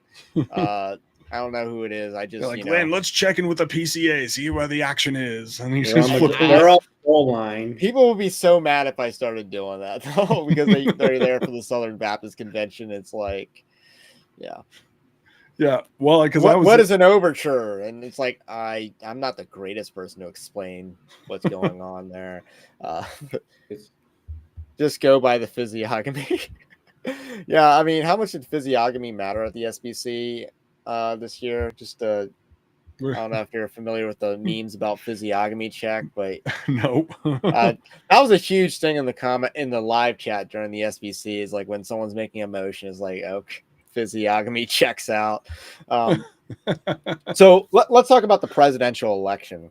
So Dusty Devers gets up there. I think overall, I'm definitely kind of disappointed by the nomination speech he gave because he was a little too long-winded. And then he tried to make a joke, give me 5 more seconds. Like, dude, I think you didn't help yourself because he drew attention to that rather than Jared Moore for a moment. There was some good corniness there. So I like the humor he was employing, but and I don't know, we should have ran on the homosexuality thing because in that crowd of people, I don't know. Yeah, I think that, and I like Dusty obviously, but I think that he could have maybe read the room a little bit better. Like, if you're trying to turn the hearts of ma and pa SBC, the fiery political stump speech kind of thing doesn't work as well. Like, they love Bart Barber as much as we could say Bart did this and Bart did that, and he hosed us here, and he doesn't understand abortion, whatever it is. I mean, nobody's been harder on Bart Barber than us, probably. And yet most of those messengers, if I walked up to them and I said, hey, you know Bart Barber, blah, blah, blah, blah, blah, they would probably run me out of the room. Because do you know he donated to a Dusty Deaver's rival and a petty, yeah, exactly. a liberal, I mean, Democrat running as a Republican? Did you know he did that? Yeah, just really like stuff that would indicate he's a hypocrite. His character is so much worse than his public persona, but they don't care at that moment. They love the public persona. They love aw shucks Bart. They probably love. And so then Dusty gets up there and he's just fire and brimstone. And I agree with everything he said. Well, I mean, I think Dusty should have primarily did the Mike Law amendment as his stump speech. Like, we are the because he said we are the 92% of small churches. But that was a good message. That was a good message. I just think the vote total of the people that booted out the liberal church, the FBC Alexandria. So I think he should have tied those two numbers together. Hey, look, we're here. Jared has been a staunch advocate for the Mike Law amendment. He cares about biblical fidelity. And half these candidates don't even support the Mike Law amendment. But if he did that up front as the first speaker, then everyone else that brings up the Mike Law amendment is now parroting your talking point. But you open up strong with that. But he didn't do that. And I think that was the biggest missed opportunity. So, yeah, because he went on the homosexuality issue, which Jared Moore is very good on. He's written the book on it. But I think he should have gone on the Mike Law amendment to speak to the room and the issue that was driving so much of our base's turnout, at least. And by contrast, I would have just dropped that half of the candidates here oppose. Half the candidates here want to tolerate female pastors. And this is where Jared Moore stands apart. You have to turn and then make a plea for the sanctity of the word of God at that point, because they'll respond to that. They will. You say, right, this is a matter of obedience to Jesus Christ. This isn't a cultural issue. It's not a culture war issue. This is a matter of my candidate is the one who will be faithful to the word of God and Jesus Christ, no matter what anybody thinks. And then turn it back to leadership, and that's when you talk about you got to work on their he's hearts. The 92% of small churches. He's a small church leader, just like many of you and stuff like that. So someone asked in the comments, like, who was better dressed at the SBC, the conservatives or the liberals? Mike Law was very sharp. Yeah, I do gotta say that he was very sharp. Bart Barber was sharp. I mean, he's not the sharpest looking dude, but I wouldn't. I talked to Mike Law when I was eating Taco Bell, so I felt a little underdressed. But there's some pretty. I mean, if you're eating Taco Bell in a suit, I mean, you're over. Yeah, no, he wasn't eating Taco Bell. I was. Jay Atkins was wearing a Hawaiian T-shirt. Oh, that was yeah. And obviously, I didn't expect to be up here. Like, you were the first vice president. You were going to do something at this meeting. Even the second vice president did something. So, that being said, then we get to who was next? Was it David Allen that spoke after him? Or I believe so. So the speeches afterwards, I guess, were middle of the road-ish. I mean, the guy who gave Dan Spencer, apparently, if you're a Georgia legend, you're gonna get a lot of votes for being a Georgia legend, because the guy in 2022 or is it 2021 who was like a Georgia big shot, ran and got like 12-18%. I can't remember who that was, but I mean, the ridiculous amount of, you can just reference college football or whatever, and that's everyone's all about their college football. And then the guy who gave the nomination speech for Clint Presley, I think, did the best as far as performance goes. The guy was like a news anchor or whatever, and looked the part, sound the part, and be the part, and that is exactly what happened. And I think that did very well at winning the room. And I think if people were teetering between Bruce Frank or Clint Presley, I think that might have swung some votes. But the funny thing was, I don't think a lot of people know who Bruce Frank is. Like, we know, he's like, all right, this is sex abuse task force Bruce Frank. who's basically, I think we've all kind of said he's JD Greer, but probably he's a not better quite as looking, smart. better looking, maybe not as smart, but better looking. No homo. I'm gonna recuse myself from. Well, he's more muscular. He's more beefcake. No homo though. Yeah. Well, I said it's because Lifeway released some JD Greer Daniel Bible study or something like that. Yeah, yeah.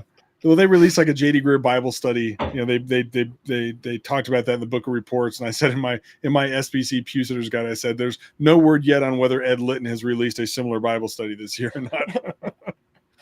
Had to get my jab in,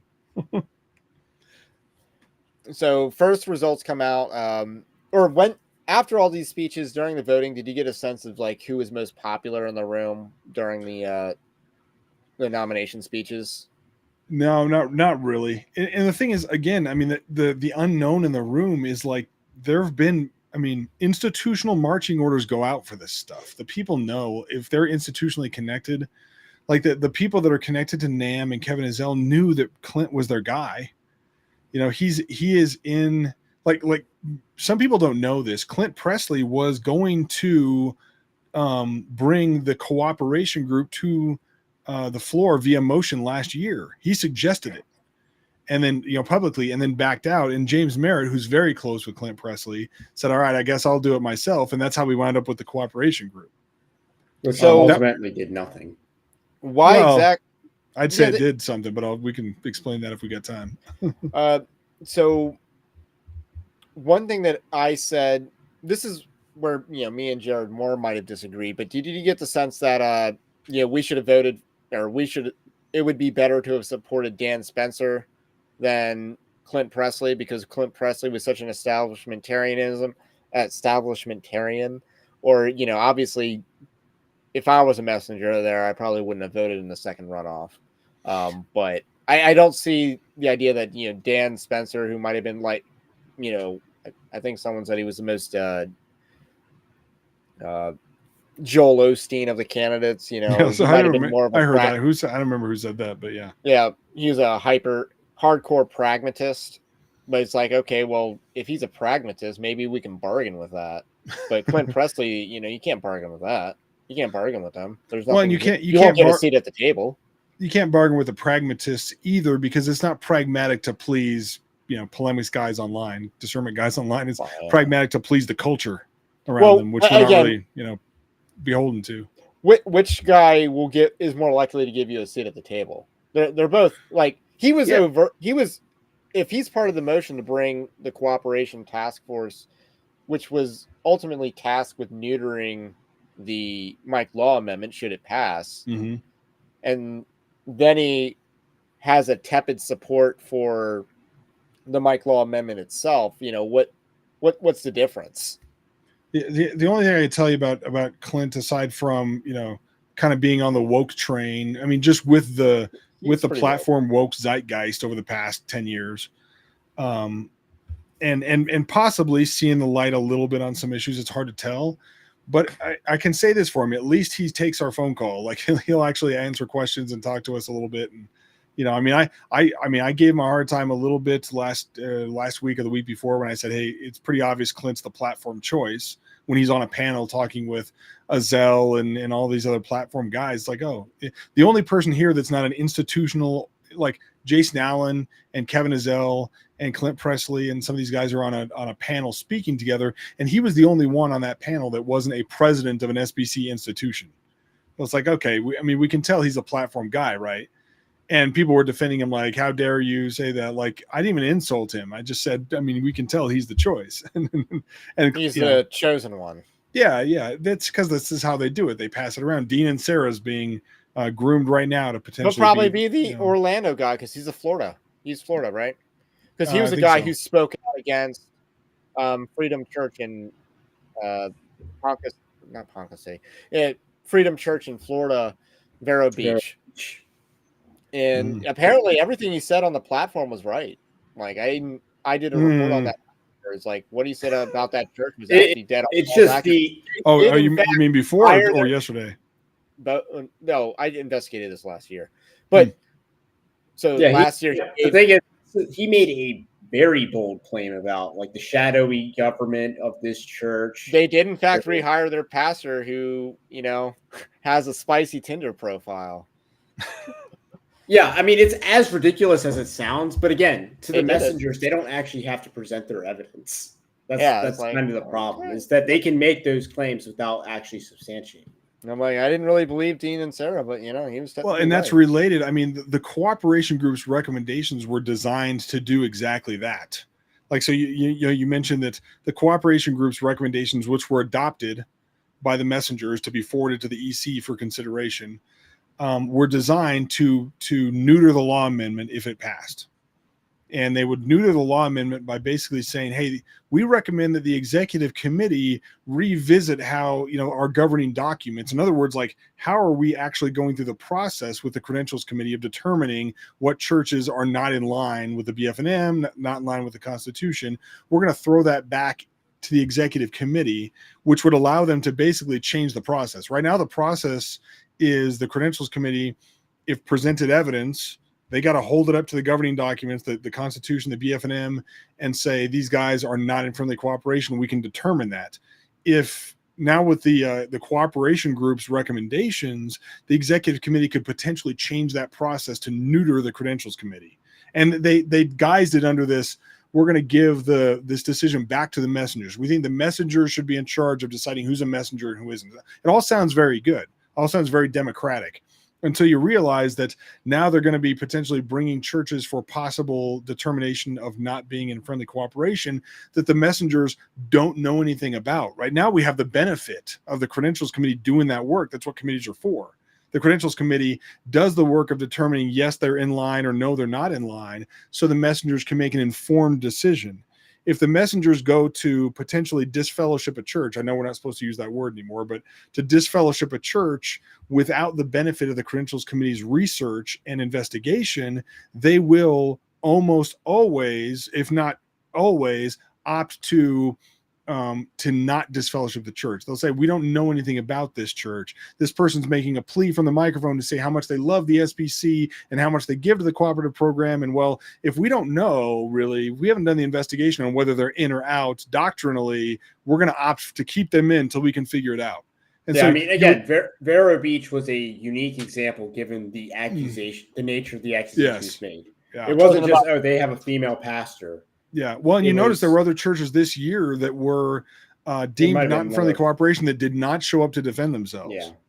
Yeah. So moving on. So last word about Clint Presley, because obviously, he has some woke preacher clips, and he hired an illegal alien at his church, and defended that decision. So obviously, company man, stuff like that. Do you believe any of the hype or the good loser mentality of, he's going to be better than Bart Barber? No. How about running a meeting? Yeah. That's hard to say. Like I know some of the guys are on our side, Tom Askell and I mean, they all are very good losers. So they all get on Twitter, X, and talk about how wonderful Bart Barber was. I mean, Tom did that right after Bart beat him for the presidency almost immediately. And on the surface, it looks like, he's being, generous and kind and all this. And none of that are bad things. But when you get out and they say, well, Bart was such a good moderator and this and that, like Bart hosed me. Bart applied you got straight up hosed. Because you literally copied and pasted a motion that was deemed in order, and they ruled that motion out of order. It's like, well, unequal weights and measures. Now, in his defense, they knew the messengers wouldn't know. They knew the messengers were ignorant of this connection, and they could get away with it. They'll do whatever they can to get away with it. He wasn't president then, right? But let's be real. How many of those people on the committee of order of business were there then? So you were absolutely hosed on that. And then the rest of the messengers didn't care because you were holding up their buffet line. Yeah. And I'd already taken a whole bunch of time doing the motion to begin with. And of course, he blew the amendment on what, Resolution 2.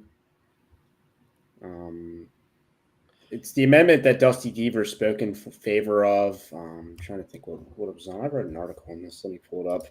But So there's an amendment the Religious Liberty Amendment, where they wanted to add specific language about hate speech and God hate, like legislating against hate speech, the Bible, calling the Bible hate speech because the congressional bill.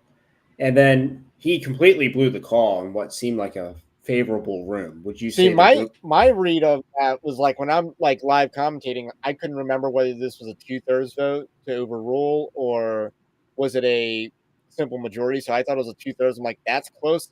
That's pretty close because I thought it was like, okay, is it 2/3 or is it not 2/3? Barbara said that was under 50. Like, is he out of his mind? And I don't know whether it's you or someone else that said that there's multiple instances like that where Jeff said that for sure. He's Angel Hernandez behind the mound or behind the plate, and it's like right down the middle, and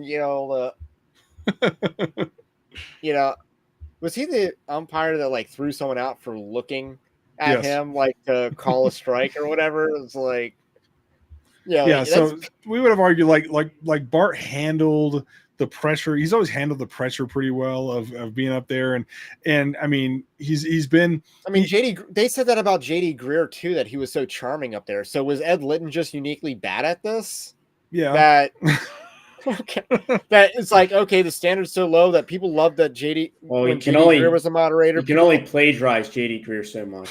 Right. You can't plagiarize somebody's personality. That's really that's way harder. I mean, he can't even deliver a joke as good as JD Greer. That was also the convention where people were just trolling about plagiarism the entire time, which was the only highlight worth mentioning of that entire the 22 convention was that he was getting trolled hard.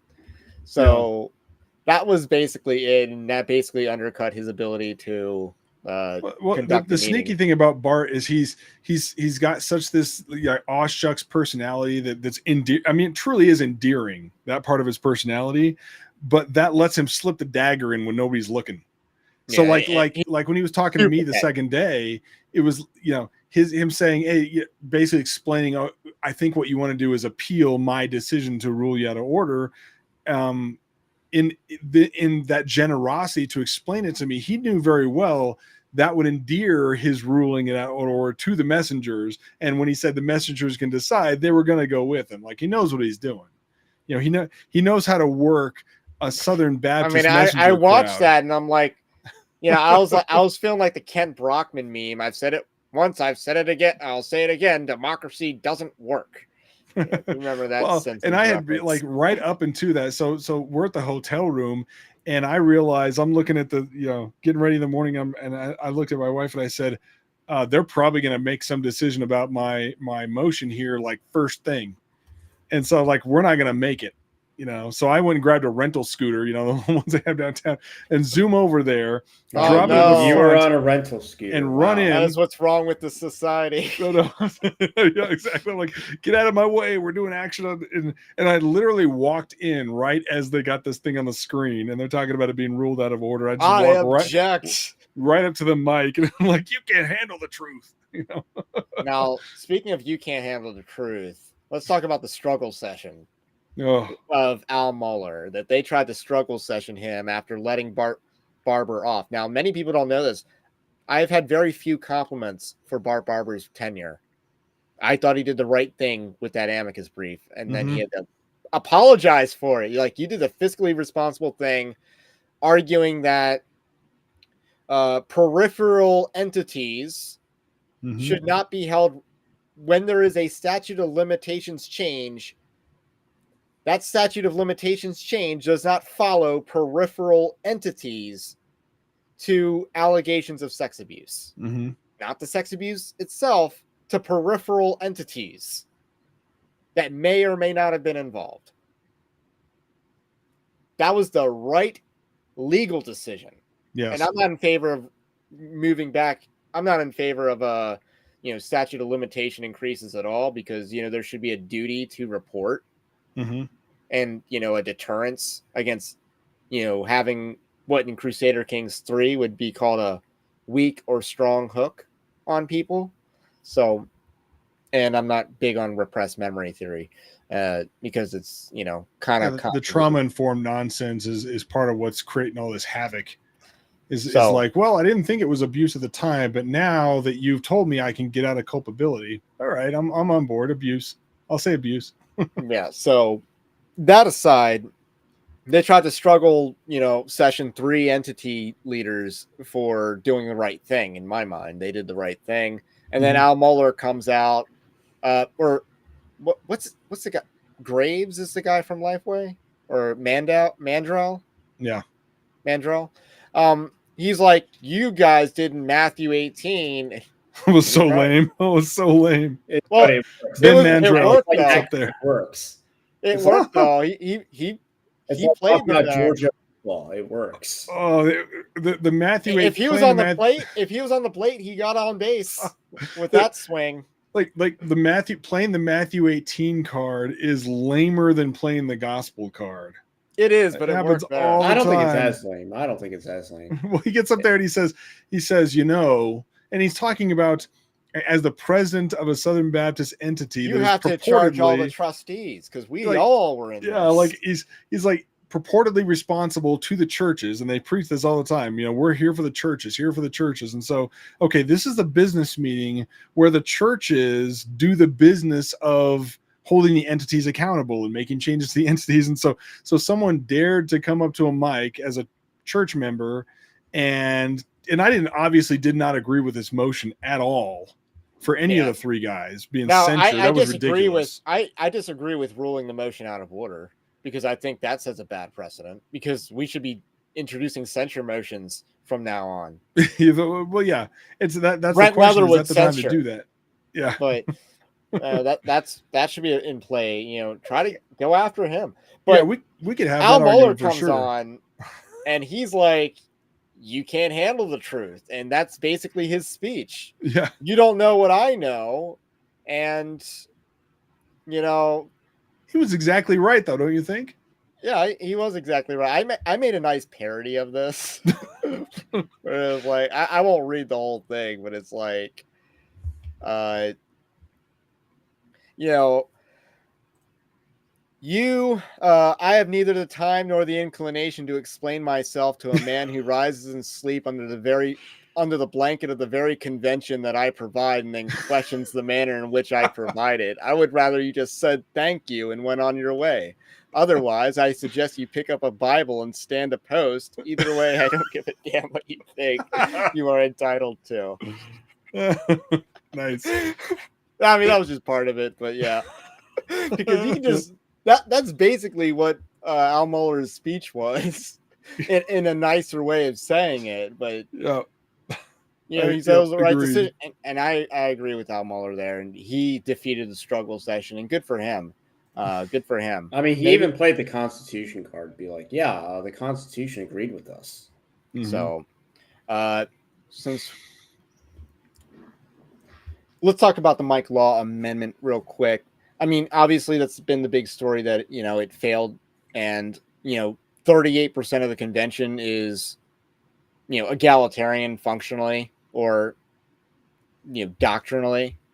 So is there any, you got any sense of that we can push back on that or with more turnout, or do you think this is it's hosed from here?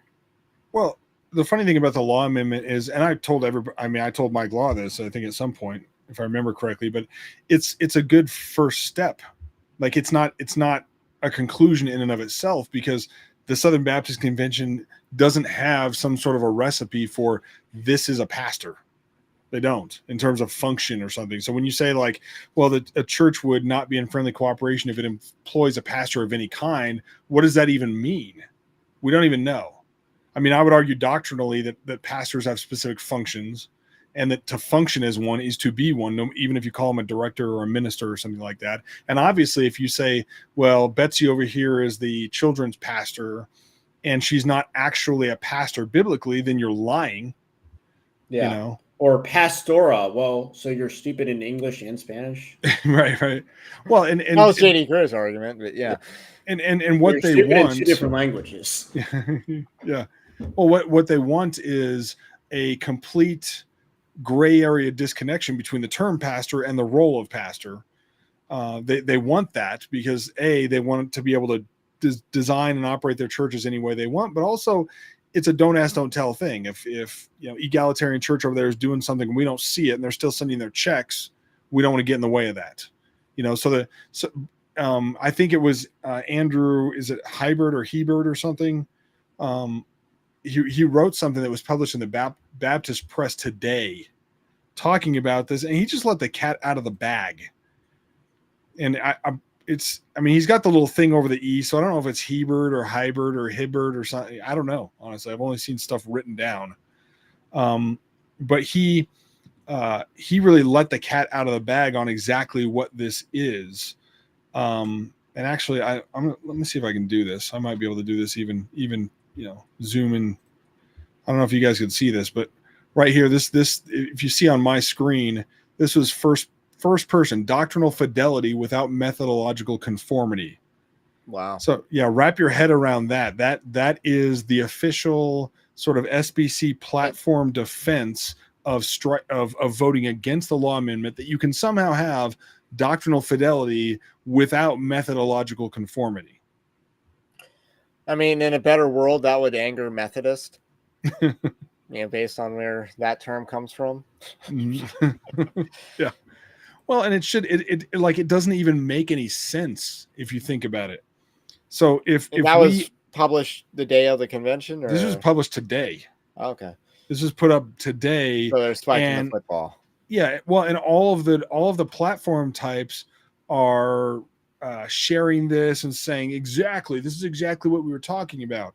You can have your doctrine that you all believe in, supposing you sign on to, but then have this breadth as far as how you actually operate your churches. The problem is the breadth they're talking about are things that Scripture very deliberately opposes. So they want methodological latitude that Scripture simply doesn't allow, and they're actually arguing for this. And I think we would all agree that as Christians, our methodology, the way that we do church, ecclesiology, all the things that we practice as Christians, they don't just subordinate to Scripture; they derive from Scripture. We regulate our practice by the Word of God. They're not two separate things. You can't have doctrinal fidelity without having some level, at least on a scriptural level, methodological conformity. It's not logically possible. It's not biblically possible. And it's embarrassing to have SBC PhDs promoting this kind of idiotic idea in defense of what they did. Yeah. So let's talk about the whole paper ballot versus hand ballot. So there's a conspiracy theory out there that if we had the paper ballot, or if we had the hand ballot, some sort of Hawthorne effect or halo horn effect, that the people would not have voted against it with other people watching. You think that holds water? Yeah, a little bit, because they all saw the vote on FBC Alexandria. I mean, that was a raised ballot kind of. Actually, I'm sorry, that was a private ballot thing, but they knew the numbers.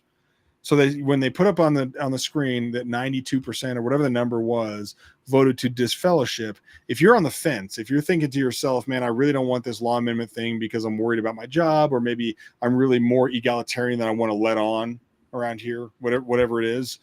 And you see that number come across the screen, a 92 to 8 vote or whatever against this egalitarian church, you're afraid that when the law amendment comes up for a vote and they say, raise your ballot if you want to, if you're in agreement, they see the whole room go up, or it's hard to tell when you're in the room how many people are really holding up their ballots. It's hard to tell if you're just in a seat.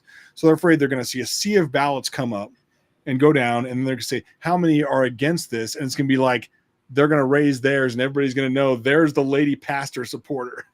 There they are. We see them. It's embarrassing. It's embarrassing to vote for something is biblically wrong and that everybody else thinks is wrong. When it went to private ballot, now all of a sudden you're free. You can do whatever you want. No accountability. You can do this thing in darkness. Yeah, I think there's credibility behind that. Now, it's funny when Bart Barber gave the announcement of the results, he didn't caution people not to celebrate like he did with the FBC Alexandria ruling. It's like, I would have been the total, call me a douchebag or whatever. I would have totally celebrated when FBC Alexandria was booted. Yeah. I'm going to celebrate. I don't care what anyone else looking at me. I will do it so loud to be heard on the live stream. This would have been me. Yeah, if people give you the stink eye, you're like, well, I'm sorry. that. There's nothing wrong with celebrating being obedient. Nothing wrong with celebrating. Don't boo me, or I don't care about your boos. I know what makes you cheer. Yep. Seeing what makes you cheer, it's like cringy. So, yeah, so secret ballot, people were, able to be more honest, and we saw that honesty at work, and 38% are functionally egalitarian, but they basically can call the shots, and that 38% is the most powerful 38% in the SBC. And I think the only, someone else said this, but I'm going to parrot what they said.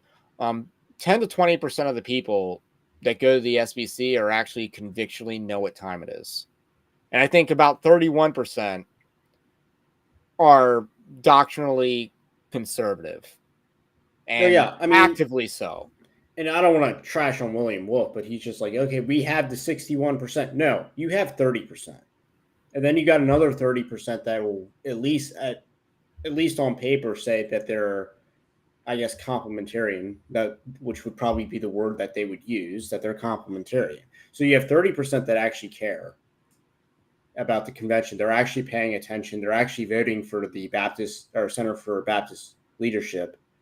Like, that's 30% of the convention, but it's like they had no power. They lost every election, and they capped off at around 30 to 31%. Then you got another 30%, and then you got the other 38% or so. And they don't have as much numbers as it's not like, okay, we can just run it back next year and maybe we'll have 65% or 66%. I mean, realistically speaking, you only really have 30%, and then maybe you can sway another 30%. I don't know. Because even with the turnout down, that proportion of the 30% was still the same. So I don't even know how, it's just the people that show up. It's going to be 30% from here on out. Well, there are people in the Southern Baptist. You ever heard somebody when they're talking about their position on abortion, and they say, well, I'm personally against it, but I think it should be other people's choices. Well, there's a lot of people, I think, that fall into that category. I was shocked that you had in ministry. Church women talking about how they actually participated in IVF, which, again, I don't think that passes the smell test. And I mean, the one lady did talk about how, I guess, regretfully, she was involved in these, I think they call them snowflake IVF, where it's like you're taking one of the frozen ones and implanting it, which, again, I think End Abortion Now actually promoted that. I could be wrong on that, but still, it doesn't pass the smell test. It's not your sin, so you shouldn't even take it on in any capacity. If someone's doing their sinful thing over there, like, you shouldn't, like, try to, I guess, what is the word, sublimate it, as to use a theological term that Jared Moore uses in his book. Oh, okay. I thought you were going to flex Calvin for a second. No. I was going to flex Jared Moore, but you can't sublimate someone else's sin like that. It doesn't pass the smell test. And I mean, do churches not counsel on any of these issues? And the Catholics have had a position on this for decades. Like, as much as they've been bad on a bunch of other stuff, they actually did have good standing on this issue. Yeah. So I think the turnout, doesn't really, 30% are conservative, and I think only 10 to 20% of that 30 out of that 30 are actually know what time it is. So what makes you distinguish between the two? Because when I saw the ERLC vote, it was a lot fewer than 30%. I felt that was a lot fewer. I've heard some people say, or from watching the camera, it didn't look high at all. I don't know what percentage of the room do you think voted to end the ERLC? Maybe 35, 40. Really? You think it was a lot higher? Mm-hmm. I don't know. I mean, it's hard to tell from exactly where you're sitting, but the thing to keep in mind about this, and it's designed this way, and it bugs us when we know there's big things going wrong, but it's designed to, and they put the most controversial votes later if they can, because as people get will leave. tired, they opt towards less controversy. They have a low appetite for it. They're there to pat each other on the back And also say, that be the told how wonderful conservatives everything is. the conservatives have lost. They've suffered some else, so they're going, taking the ball and going. Yeah, home. the reason that there was that there was barely any pushback at all, like the executive committee did not, or the committee on the order of business didn't push back at all on Tom Askell's motion to abolish the ERLC. You know why? Because they knew it was going to fail. And the more that we have our guys up there getting stomped, the worse it looks. Yeah, but so let's talk about Tom Askell. Sorry to cut you off. No, what did you think about his speech for the ERLC? So here are my thoughts. I think he did right to say, hey, we're not ending the ERLC right now. We have to do it in 2 successive years, but we're sending them a message and giving them a chance to course correct. And, I thought that was a good message. And then after that, why are you bringing up a 2018 video on animal rights? Yeah, I mean, the Tranifesto. Why didn't you bring out the Tranifesto or him supporting, amnesty for illegal immigrants, or, being the stalwart voice against abolishing abortion in state legislatures, or taking grant money from leftist organizations? Why did he choose a video from 2018, which probably most of those people have never heard of? No, but they knew what an Audrey Hale is. Yeah, they know what a Nashville shooter is. Mm-hmm. Why did he pick obscure issues to go after? That should have been his number one. I don't even think you bring up the HB 813 thing anymore. I mean, that's kind of just baked into the cake. He was wise to not put too much in the motion. Just lay the motion out there, saying according to the bylaw, here's a motion. Right. Well, he was wise to not mention it during the motion, and instead mention all of this stuff when he was arguing for his motion. When he was contending, making the case for it, that made a lot of sense. It probably made more sense than what I did with mine, trying to put all the content in the motion. But then when he got up to speak for the motion, it probably would have worked better to talk about the current regime, right? And talk about funding coming from dark money funding from leftist organizations, and hey, it's evident in this way. Here's what they supported. They did this. That is even too in the weeds for too many people. I think he should have just stuck with the Nashville shooter. Should have been brought up that this guy used his platform for the SBC for a personal pet project of suppressing the Nashville manifesto. And I think because it revealed that the shooter's motivations were anti-Christian, and it's like the narrative that we want. And and Leatherwood wanted it to be a gun control issue. That's what he wanted. And you can talk about, and we know every year, and we can talk about how he suppresses pro-life legislation in states, and I would word it like that, not abolition. Just say he's one of the leading voices against actual quality pro-life legislation in states like Louisiana. And then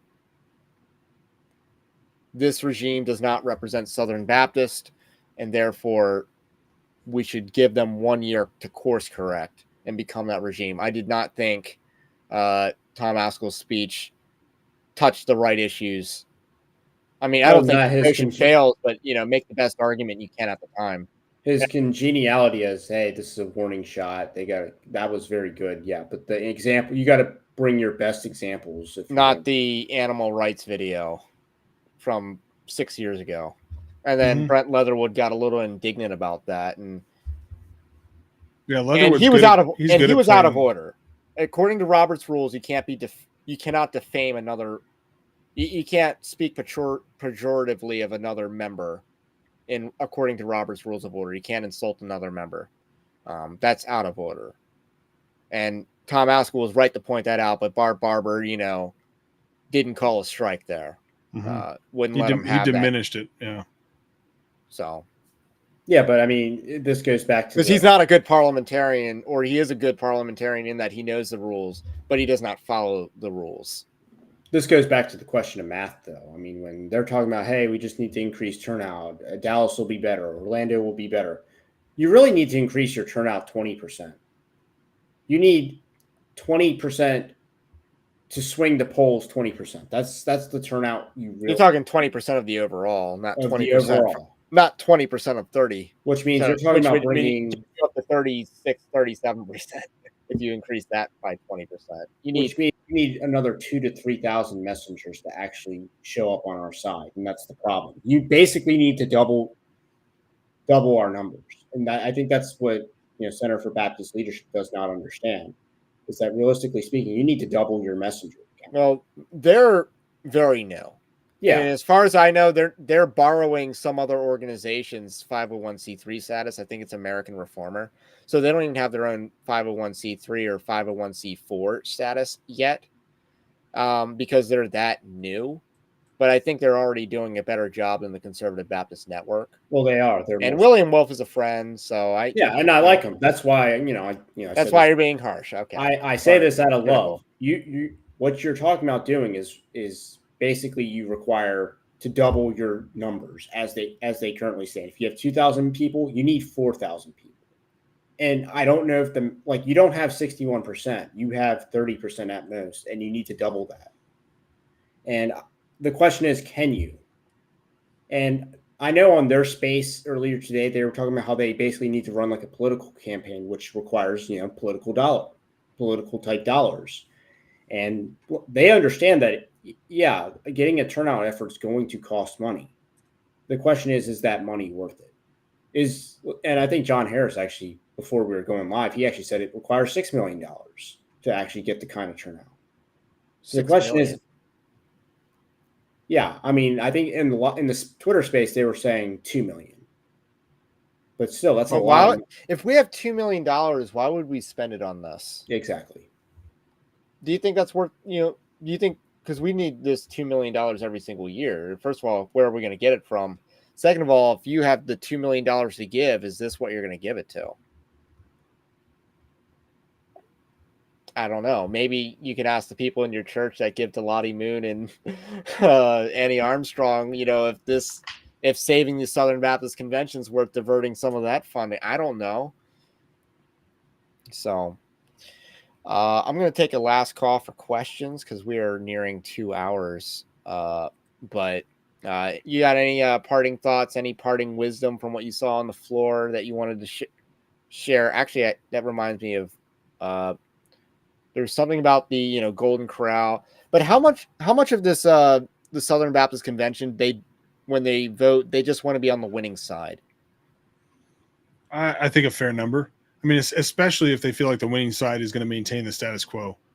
The status quo has so much gravity because the institution is so large and potentially unwieldy. But yeah, I mean, I guess my big takeaways, aside from not some of the votes and things not going the way that we wanted, was it is enjoyable. I mean, everybody that I talked to, even people I knew, didn't agree with me on stuff, and they didn't like that I spent so much time on the microphone and whatever. Everybody was really kind, and I mean, their behavior interpersonally was in keeping with what I would expect from a gathered group of Christians. So that was encouraging. The people that came up and said hi, because in years past I wear this hat, so people can find me, but I think a lot of people didn't put two and two together until they saw, action on the mic and saw me on the screen. And then all of a sudden I was like, oh, you're the guy that did that motion. And even when, like I said, even if they disagreed, everybody was really kind and nice. And people that, that watch, your YouTube channel and they watch mine and they watch it, and they consume our content, are coming up just to say, hey guys, keep fighting. This is good. It's good information. Don't get discouraged. Mike Law saying, hey, don't get discouraged. There's progress to be made. So there's part of me that wants to black pill and be like, forget this. I'm just leave it to the goats, as they say. but there are good people in there that I think as like in a Matrix analogy, who can still be freed, so to speak, or can still sort of understand what's going on. And that's in the hands of God. Every church has got to decide for themselves whether it's worth staying and continuing to fight. I would recommend that if your church wants to stay and fight, that you think real seriously about not just giving willy-nilly to the CP, but maybe giving around it if you need to. You still want your messengers, but you have problems with one institution more than another. You can direct your giving directly to those institutions and still qualify to be able to participate in the meeting. But then, as Michelle Leslie said, go to the meeting and vote. Don't go there for social hour. Don't waste your time. It's this, if there's business to do, don't waste your church's messenger spots by going in there and just going out to lunch and Golden Corral and whatnot. Yeah, I'm making Baptist jokes, okay.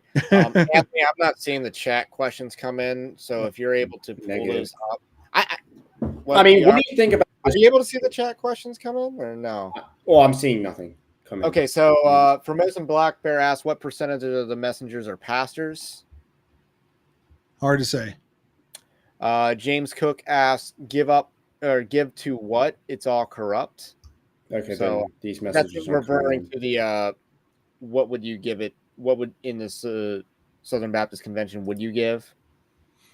Yeah, you might give to a seminary or something that you thought was a little bit more solid. You might give to IMB.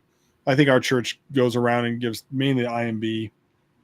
Now, I did want to ask, what do you think? Because again, since I just kind of said there's no point in even remaining in because you need functionally double your support. I mean, what do you think the prospects of like a Mike Law and just having him as the champion? I mean, again, you're probably not going to win in Dallas because Clint will, unless he gets completely torpedoed, he'll probably win re-election. But what do you think the idea is? Get Mike Law somewhere in the convention. 30%. Get him an officer seat, get him the presidency, get him somewhere. And you got to just use him as your standard bearer. Because everyone knows who Mike Law is. Everyone knows what the Mike Law Amendment is. Yeah, that's good and bad, though. I mean, so if to the point that they can characterize, the institutions can characterize to their people that, Mike Law is going to, he's going to take away your meal ticket. They're not going to vote for him. They won't.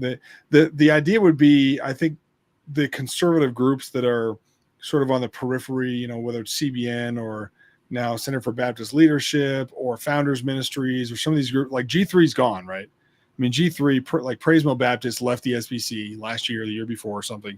So there's less, institutional conservative involvement on the periphery. But the question is, how do you actually marshal that into a real movement? If we're right that the pews are actually much more conservative, how can that be mobilized? How can the next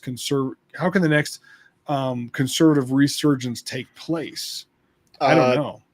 So Stephen asks, do you think that if biblical Baptist churches had somewhere to go, they join that and leave the SBC? I mean, theoretically, alternative institution, I guess. Theoretically, you could create your new convention, and all these churches could technically still remain in the SBC because there's no, mutual exclusivity. So that's what Credo again is, right? That actually could be what they should be doing. Is just, hey, we're just going to form our own convention. We're going to sponsor missionaries like a Give, Send, Go. That's how we'll sponsor our missionaries. That's how we'll sponsor church plants. So you can actually really streamline it without all the entities. I think that might be the future of the movement, but maybe we'll focus on longer term strategy next. But I mean, technically, you could create your own denomination in the time that it would take you to fight for the SBC. But you just need the OPCs. And Robert asked, were there talks about strategy with any of the conservative guys about coming in with an agenda instead of coming up with resolutions on the fly? Well, not with me. So you were having no huddles with Jeff Wright or Dusty Devers or nothing? No. I mean, I'm not sure that I'm that I lean Christian nationalist enough for them to strategize with necessarily. Oh, It's but like, yeah, but they had the Megan Basham and all them in their tent. So Mhm. And that room was apparently packed, whereas more packed than Mike Pence's speech, from what I'm hearing. But anyway, I kind of wanted to weigh in on that a little bit, but first of all, you don't really make resolutions on the floor, on the fly, because these resolutions were published, you at mean like, least a week I or think it two. means motions on the floor. But motions on the floor, as far as coordinating those, yeah, I think some of them should be more pre-planned. Like, I think we should make motions of censure on Brent Leatherwood now, since that's in order. And do that every year, and also have a vote on or ending the ERLC. Let's just have this battle. Even if we lose, we're going to be a thorn in their side, in a good way, in a biblical way, and but I'm not sure, if financially investing and saving the SBC is a good idea, but I certainly get the mentality of we can exert influence in the SBC. Even if we're going to lose, we're going to maintain a level of relevancy, but we're going to build a parallel institution that will one day overshadow and overtake it. So those are just my thoughts. And you might as well, if we recognize it as nothing essential for God's will to go for, to take place, and we recognize it as the parachurch thing that it is, subservient to the church at best, assuming that it's staying doctrinally faithful, then we should have no qualms about blowing it up and starting over if we need to. It's not, God doesn't need the SBC, and everybody says that, but then they kind of act like he does. I mean, really, you're fighting for the, let's say, $1 billion in various assets that are under its umbrella. Yeah, and none of the entities, I mean, the schools, nothing like that. They're not relevant, or they're not influential, particularly without the endorsement of that's an SBC entity. Like, if you look at the book of reports, the colleges only, somewhere between 10 and 20% of their funding comes from cooperative program giving. The rest of it's tuition and investments and grants and all these other kind of financial sources. They're getting relics like they're Catholics. Yeah, well, it's more, they very much operate like regular colleges, except for this infusion of cash from the messengers. But the thing that people forget about is, if you took away the Southern Baptist Convention connection, that endorsement, then they funnels them a lot of tuition. Exactly. The SBC families send their kids there because they trust the institution of the SBC. And so if you took that away, if you said, all right, tomorrow, Southeastern Baptist Theological Seminary is not going to be an SBC seminary. It's going to just be called, Woke Forest Baptist Theological Seminary. Right. It's not SBC, no cooperative program. On paper, they could probably still survive, except everybody would stop going there. They wouldn't trust it anymore. And so all these institutions need the endorsement of the convention in order to survive. And so, that it might come down to that, where it's like, we have to starve the convention of money deliberately and openly, and be willing to be called a bunch of, and then show up to the convention and annoy them. I think that's a great idea. And minimal cost, but I don't think we should be spending $2 million to, send messengers there. I think Indianapolis. That could act. I'm going to pull the David Platt. Let me pull David Platt for a second. That you could be putting that to feeding starving. No, that's right. Pull the gospel card. The David Platt, take the sandwich out of the starving child's mouth. If you're spending money on yourself, no. But no, you could put that money to better use, I think. And I'm not trying to. Because again, and I'm not even dictating what that better use is. Like, we're talking hotel, African kids. We're talking hotel, gas, plane tickets. That's a lot of money. And it looks like, I was just checking like Airbnb. It's like, okay, yeah, Indianapolis is more expensive than Nashville. Airbnb is not a good deal unless you have a large party. Look, I got some decent, or are staying for I got some decent deal for a solo act, but that's my point, is that we're looking at just like one or two people in a room. What's that run? Well, that could be That's seemingly a And, couple and, $100 a night. and by the way, keep in mind, this is a big part of the push against the 990 level transparency. We would find out, arguably, they're we giving would money be to. a lot closer to finding out how much of that institution's money is going to stack the messengers. Right. It's quite possible.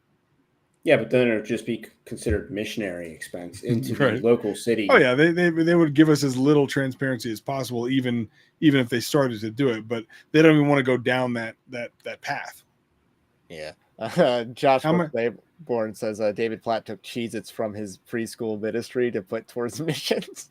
I want to believe that that's actually true, but I don't think it is. It was I think going that's a that she joke. said. No urinal cakes at David Platt's church.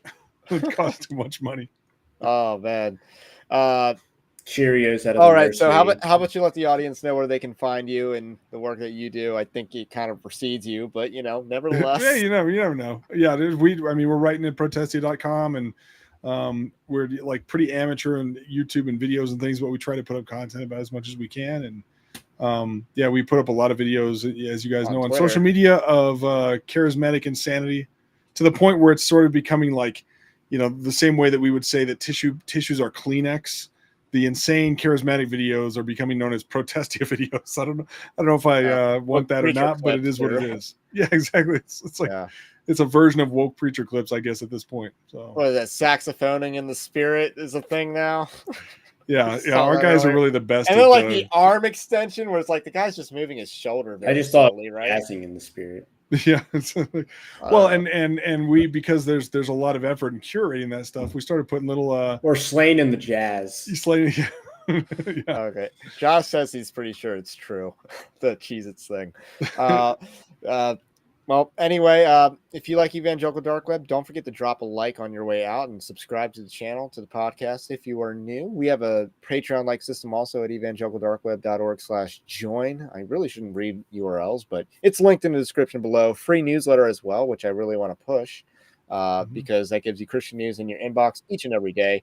There are more articles and videos. I've published a lot of articles this week, but most of it was like each little live stream I did an article for. Well, and a fair number of the links on my SBC like Pewsitter's guide are to evangelicaldarkweb.org. Oh, really? So yep. And I think we have to, those of us that know what time it is. But yes, very much. and that's what I like about Protestia, Evangelical Dark Web, is like we're direct competitors, and you guys are like 3 times as large in terms of web traffic goes, which is a huge 3 times as large in the grand scheme of it, because that puts you in like the top 3,000 of websites in this faith and spirituality category, being 3 times as large. And it's whereas we're not near that. But it's like we still work together because at the end of the day, this is missional. And I don't know of any industry that's like that at all.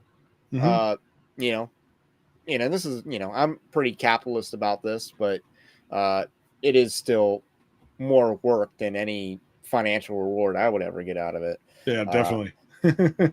That's for sure. Like doing daily news is not the most profitable use of time in terms of thing, but it is one of the most useful things that I think we need, because there's a lot of people that do commentary, not a whole lot of people that do news gathering that sets the stage for much of the commentary. I think we want to know that if people want to know the truth, they can know the truth. That's the idea. We're not gonna necessarily convince them through argumentation, although we do try to do that, but provide that catalog of want to know about David Platt, go look it up. I mean, we got the 5. receipts. There's like 5 major players in our space.